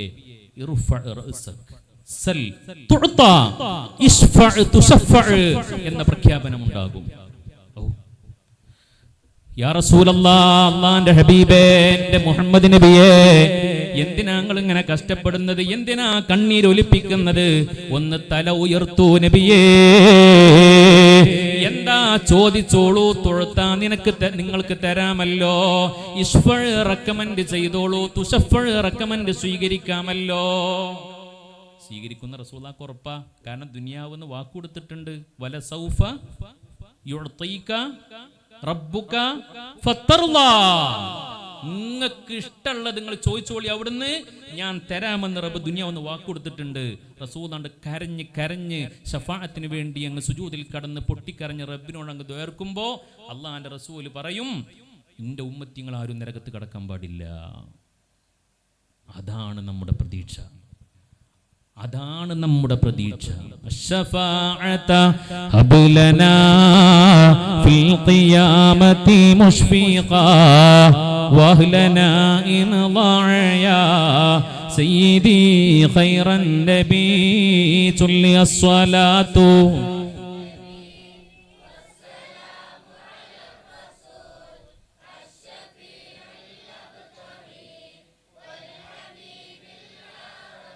നിങ്ങളെ. ആ മഹ്ശറയിൽ ഹിസാബുണ്ട്. അവിടെ കിതാബുകൾ വലങ്കയിൽ, നല്ലവരുടെ വലങ്കയിൽ കിതാബ് നൽകുന്നുണ്ട്, മോശപ്പെട്ടവരുടെ ഇടങ്കയിൽ കിതാബ് കൊടുക്കുന്നുണ്ട്. അത് കഴിഞ്ഞിട്ട് നമുക്കൊരു കടമ്പയുണ്ട്. അതാണ് മീസാൻ എന്ന്, അതാണ് സിറാത്ത് എന്ന് പറയുന്നത്. വാളിനേക്കാൾ മൂർച്ചയുള്ളതും സുബ്ഹാനല്ലാഹ് മുടിയേക്കാൾ എത്രയോ നേർമയായതുമായ ഒരു പാലമാണല്ലോ സിറാത്ത് എന്ന് പറയുന്നത്. നരകത്തിന് മേലെ നാട്ടപ്പെട്ട പാലമാണല്ലോ സിറാത്ത് എന്ന് പറയുന്നത്. ആ സിറാത്ത് കടക്കുന്നത് വരെ നമുക്ക് സന്തോഷമില്ല. സിറാത്ത് പാലം അപ്പുറത്താണ്ട് കടന്ന നമുക്ക് ചിരിക്കാം. ഇപ്പത്തെ ചിരിയൊക്കെ വെറും ചിരിയാണ്, അഭിനയമാണ്. നമുക്ക് ചിരിക്കാനായിട്ടില്ല, നമുക്ക് സുഖമായിട്ട് ഉറങ്ങാനായിട്ടില്ല, നമുക്ക് സന്തോഷിക്കാനായിട്ടില്ല. നമുക്ക് സന്തോഷം ഉണ്ടാവണമെങ്കിൽ ആ സിറാത്ത് പാലണ്ട് കടക്കണം. എന്നിട്ട് ജന്നത്തിൻ്റെ സ്വർഗത്തിൻ്റെ കവാടത്തിൻ്റെ അടുത്താണ്ട് എത്തിയാൽ ഞമ്മക്കണ്ട് പൊട്ടിച്ചിരിക്കുക. അതുവരെ ചിരിക്കാൻ എന്താ അർഹത നമുക്കുള്ളത്? അള്ളാഹു ആ സിറാത്ത് പാലം മിന്നൽ വേഗതയിൽ കടക്കാൻ നമുക്ക് തൗഫീക്ക് തരട്ടെ. ചില ആളുകൾ എന്താ പറയുക, മിന്നൽ പിണർപ്പിൻ്റെ വേഗതയിൽ, ചില ആളുകൾ കൊടുങ്കാറ്റിൻ്റെ വേഗതയിൽ, ചില ആളുകളെ എന്താ പറഞ്ഞത്, മലായിക്കത്ത് വന്നിട്ട് അവരുടെ കൈക്കുമ്പിളിൽ ഇങ്ങനെ കൊണ്ടുപോകും. മാഷാ അല്ലാഹ്, അങ്ങനത്തെ ഒരു വിഭാഗം ആളുകളുണ്ട്. അള്ളാഹു നമ്മളെ രക്ഷപ്പെടുത്തട്ടെ, അള്ളാഹു നമ്മളെ രക്ഷപ്പെടുത്തട്ടെ, അള്ളാഹു നമ്മളെ രക്ഷപ്പെടുത്തട്ടെ. അത് കഴിഞ്ഞിട്ട് നമുക്ക് സ്വർഗത്തിൽ നമുക്ക് എന്താ പറയുക, ദുഃഖങ്ങളില്ലാത്ത, ദുരിതങ്ങളില്ലാത്ത, രോഗങ്ങളില്ലാത്ത, സാമ്പത്തിക പ്രയാസങ്ങളില്ലാത്ത, മനക്ലേശമില്ലാത്ത സലാം എന്നാണ് ഖുർആൻ പറഞ്ഞത്. സലാം, ദാറുസ്സലാം, സമാധാനത്തിൻ്റെ വീടാണത്, സന്തോഷത്തിൻ്റെ വീടാണത്. അവിടെ എത്തിക്കിട്ടിയ അൽഹംദുലില്ലാഹ്. അവിടെ എത്തിയാലുള്ള ഏറ്റവും പ്രധാനപ്പെട്ട ഗുണം രണ്ടെണ്ണാണ്. ബാക്കിയുള്ളതൊക്കെ അവിടെ നിൽക്കട്ടെ. എന്താ പറയുക, നമ്മളിവിടുന്ന് കുറേ തിന്ന് കുടിച്ച് ഭോഗിച്ച് ഇവിടുന്ന് പോയതല്ലേ. അതുകൊണ്ട് നമ്മളൊക്കെ ഒന്ന് തൃപ്തിപ്പെടുത്താൻ വേണ്ടി മാത്രമാണ് അവിടുത്തെ ഇണകളും അവിടുത്തെ ഭക്ഷണങ്ങളൊക്കെ. അതിലൊന്നൊരു കഥല്ല എന്നല്ല കേട്ടോ ഞാൻ പറയുന്നത്. അത് നമ്മൾ ദുനിയാവിൽ അതിൻ്റെ ആളുകളായപ്പോൾ നമ്മൾ തൃപ്തിപ്പെടുത്താൻ വേണ്ടി അള്ളാഹു അവിടെ നിശ്ചയിച്ചതാണ്. അതിനേക്കാൾ വലിയ രണ്ട് നിഅമത്തുകൾ അവിടെയുണ്ട്. ചില മഹാന്മാരോട് ചോദിച്ചില്ലേ, സ്വർഗത്തിൽ കടക്കാൻ നിങ്ങൾ ആഗ്രഹിക്കുന്നുണ്ടോ? ഉണ്ട്. എന്താ കാരണം ചോദിച്ചു. അപ്പൊ പറഞ്ഞു, വഫീഹാ റസൂലുള്ളാഹ്. അതിൽ റസൂലുള്ളല്ലേ, പിന്നെന്താ ഇനി വേറെന്തെങ്കിലും? നിന്റെ മുത്തുനബി സ്വർഗത്തിലില്ലേ, അതുകൊണ്ട് എനിക്ക് സ്വർഗം വേണം. മറ്റുള്ള കാര്യങ്ങൾ റസൂലുള്ളാഹിനോടുള്ള ഹുബ്ബ് കൊണ്ട് ആശിഖീങ്ങൾ പറഞ്ഞ വാക്കാണ് വഫീഹാ റസൂലുള്ളാഹ്. പിന്നുള്ളത് എന്താണ്? അല്ലാഹുമ്മ ർസുഖ്നൽ ഇസ്തിഖാമ വഹുസ്നൽ ഖാതിമ വലദ്ദതൻ നദരി ഇലാ വജ്ഹിക്കൽ കരീം. മറ്റൊരു പ്രധാനപ്പെട്ട നിഅമത്ത് പടച്ച റബ്ബിനെ കണ്ടുകൊണ്ട് ആസ്വദിക്കുക എന്നുള്ളതാണ്. അപ്പോൾ അള്ളയും റസൂലും സ്വർഗത്തിലുണ്ട് എന്നുള്ളതാണ്. നമ്മൾ ചെറിയ പ്രായത്തിൽ കേൾക്കാൻ തുടങ്ങിയതല്ലേ അള്ളാഹിനെ റസൂലിനെയും കാണാൻ വല്ലാതെ കൊതിച്ചില്ലേ? നിവൃത്തിയില്ലല്ലോ. അള്ളാഹിനെ കാണാൻ എന്തായാലും നമുക്ക് കപ്പാസിറ്റി ഇല്ല. മുത്തുനബിനെ നമ്മളുടെ പാപക്കറകളെ കൊണ്ട് കാണാനും കഴിയണില്ല. ഇനി കാണാനും കഴിയുമെന്ന ഏക പ്രതീക്ഷയുള്ളത് സ്വർഗത്തിൽ വെച്ചാണ്. അള്ളാഹു നമുക്കതിന് തൗഫീക്ക് തരട്ടെ. അവിടെ അങ്ങനെ ആസ്വദിച്ച് അള്ളാഹിനെ കണ്ട് റസൂലുള്ളാഹിനെ കണ്ട് അവിടുത്തെ ഇണകളും അവിടുത്തെ പഴങ്ങളും പഠിച്ചവനെ ആ സുഖം പറഞ്ഞാൽ ഒരിക്കലും തന്നെ നമുക്ക് മതി വരില്ല. നമുക്കൊരു പക്ഷേ ഉൾക്കൊള്ളാനും കഴിയൂല. നമുക്ക് ഉൾക്കൊള്ളാൻ കഴിയൂല. അത്രയും വലിയ, അതിനെ അപേക്ഷിച്ച് നോക്കുമ്പോൾ ഈ ദുനിയാവിലെ സുഖങ്ങളൊന്നുമല്ല. ഇവിടുത്തെ ഭക്ഷണം എന്ത്, ഇവിടുത്തെ വെള്ളം എന്ത്, ഇവിടുത്തെ പഴങ്ങൾ എന്ത്, ഇവിടുത്തെ ശാരീരിക ബന്ധത്തിൻ്റെ സുഖം വളരെ എന്താ പറയുക, വളരെ മൈന്യൂട്ടാണ്. അതൊക്കെ ഏറ്റവും നിസാരമാണ്.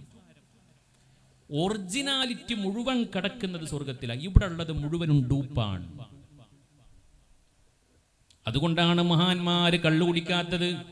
സ്വാലിഹീങ്ങൾ കള്ള് ഷോപ്പ് കാണാത്തോണ്ടല്ല. ഏത് കള്ള് ഷോപ്പിന് മുമ്പിലും വെണ്ടക്കയില് കള്ള് ഷോപ്പ് എന്ന് എഴുതി വെച്ചിട്ടുണ്ടാകും. എന്തേ?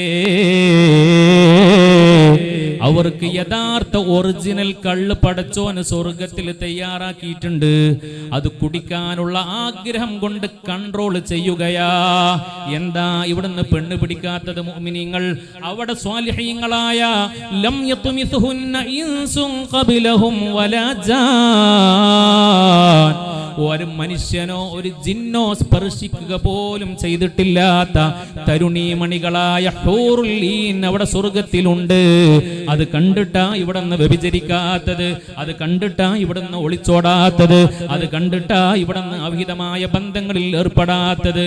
അതെല്ലാം നമുക്ക് കിട്ടിക്കഴിഞ്ഞാൽ അൽഹംദുലില്ലാഹ്. അതുവരെ നമുക്ക് വിശ്രമമില്ല. ആ സ്വർഗമാണ് നമ്മുടെ സങ്കേതം. നമ്മുടെ ഉപ്പാപ്പമാര് മുഴുവനും നേടിയെടുത്ത സ്വർഗം. നമ്മുടെ ഉപ്പാപ്പ ആദം നബി ആ സ്വർഗത്തിലായിരുന്നു. ഒരു സമയത്ത് നഷ്ടപ്പെട്ടു, അമല് കൊണ്ട് വീണ്ടെടുത്തു. എന്നതുപോലെ സാധുക്കളായ നമ്മളും അമല് ചെയ്ത് അല്ലാഹുവിന്റെ റഹ്മത്ത് ചോദിച്ച് ആ സ്വർഗം വാങ്ങിയാൽ അൽഹംദുലില്ലാഹ്, അല്ലാഹു നമ്മളെല്ലാവരെയും സ്വർഗത്തിന്റെ അവകാശികളാക്കി തരട്ടെ. അല്ലാഹു നമ്മളെല്ലാവരെയും സ്വർഗത്തിന്റെ അവകാശികളാക്കി തരട്ടെ. എൻ്റെ മുഅ്മിനീങ്ങളെ, ഞമ്മക്ക് മരണം ഓർമ്മ വേണം, ഖബർ ഓർമ്മ വേണം, മഹ്ശർ ഓർമ്മ വേണം, സിറാത്തും മീസാനും ഓർമ്മ വേണം, സ്വർഗ നരകങ്ങൾ ഓർമ്മ വേണം, അവിടെ അള്ളാന്റെ ലിഖാ ഓർമ്മ വേണം. അതുണ്ടെങ്കിലേ ദുനിയാവിന്റെ പളപളപ്പിൽ നിന്ന് രക്ഷപ്പെടാൻ നമുക്ക് കഴിയുള്ളൂ. ഇന്നത്തെ ഒരു പോളിസി എന്ന് പറഞ്ഞാൽ, ഇന്നെന്താ പോളിസി? എന്താ പറയാ, അവർ ചോയ്സ്. നമ്മളെ ജീവിതം, നമ്മളെ ഇഷ്ടം, നമ്മളെ ചോയ്സ്. ഇത് അടിച്ചു പൊളിക്കാനാണ്, ഈ ലൈഫ് എൻജോയ് ചെയ്യാനാണെന്നാണ് പുതിയ തലമുറ മനസ്സിലാക്കിയത്. എന്ത് എൻജോയ് എന്നായി പറയുന്നത്? എത്ര കാലം എൻജോയ് ചെയ്യാൻ പറ്റും? കഴിയൂലല്ലോ. നമ്മക്ക് ചിരിക്കാനും കളിക്കാനും ഉല്ലസിക്കാനും ഉള്ള അള്ളാഹു നമുക്ക് തയ്യാറാക്കിയ നമ്മുടെ തറവാട് അത് സ്വർഗമാണ്. അത് കിട്ടാനാണ് ഈ കഷ്ടപ്പെടുന്നത് മുഴുവനും. അള്ളാഹു അതിനൊരു നിമിത്തമാക്കി തരട്ടെ. സമയം നീണ്ടുപോകുന്നുണ്ട്, നമുക്ക് ദുആയിലേക്ക് കടക്കാം. 9:10 ഒരു 5 മിനിറ്റ് ദുആ ഞങ്ങൾ നടത്തണം.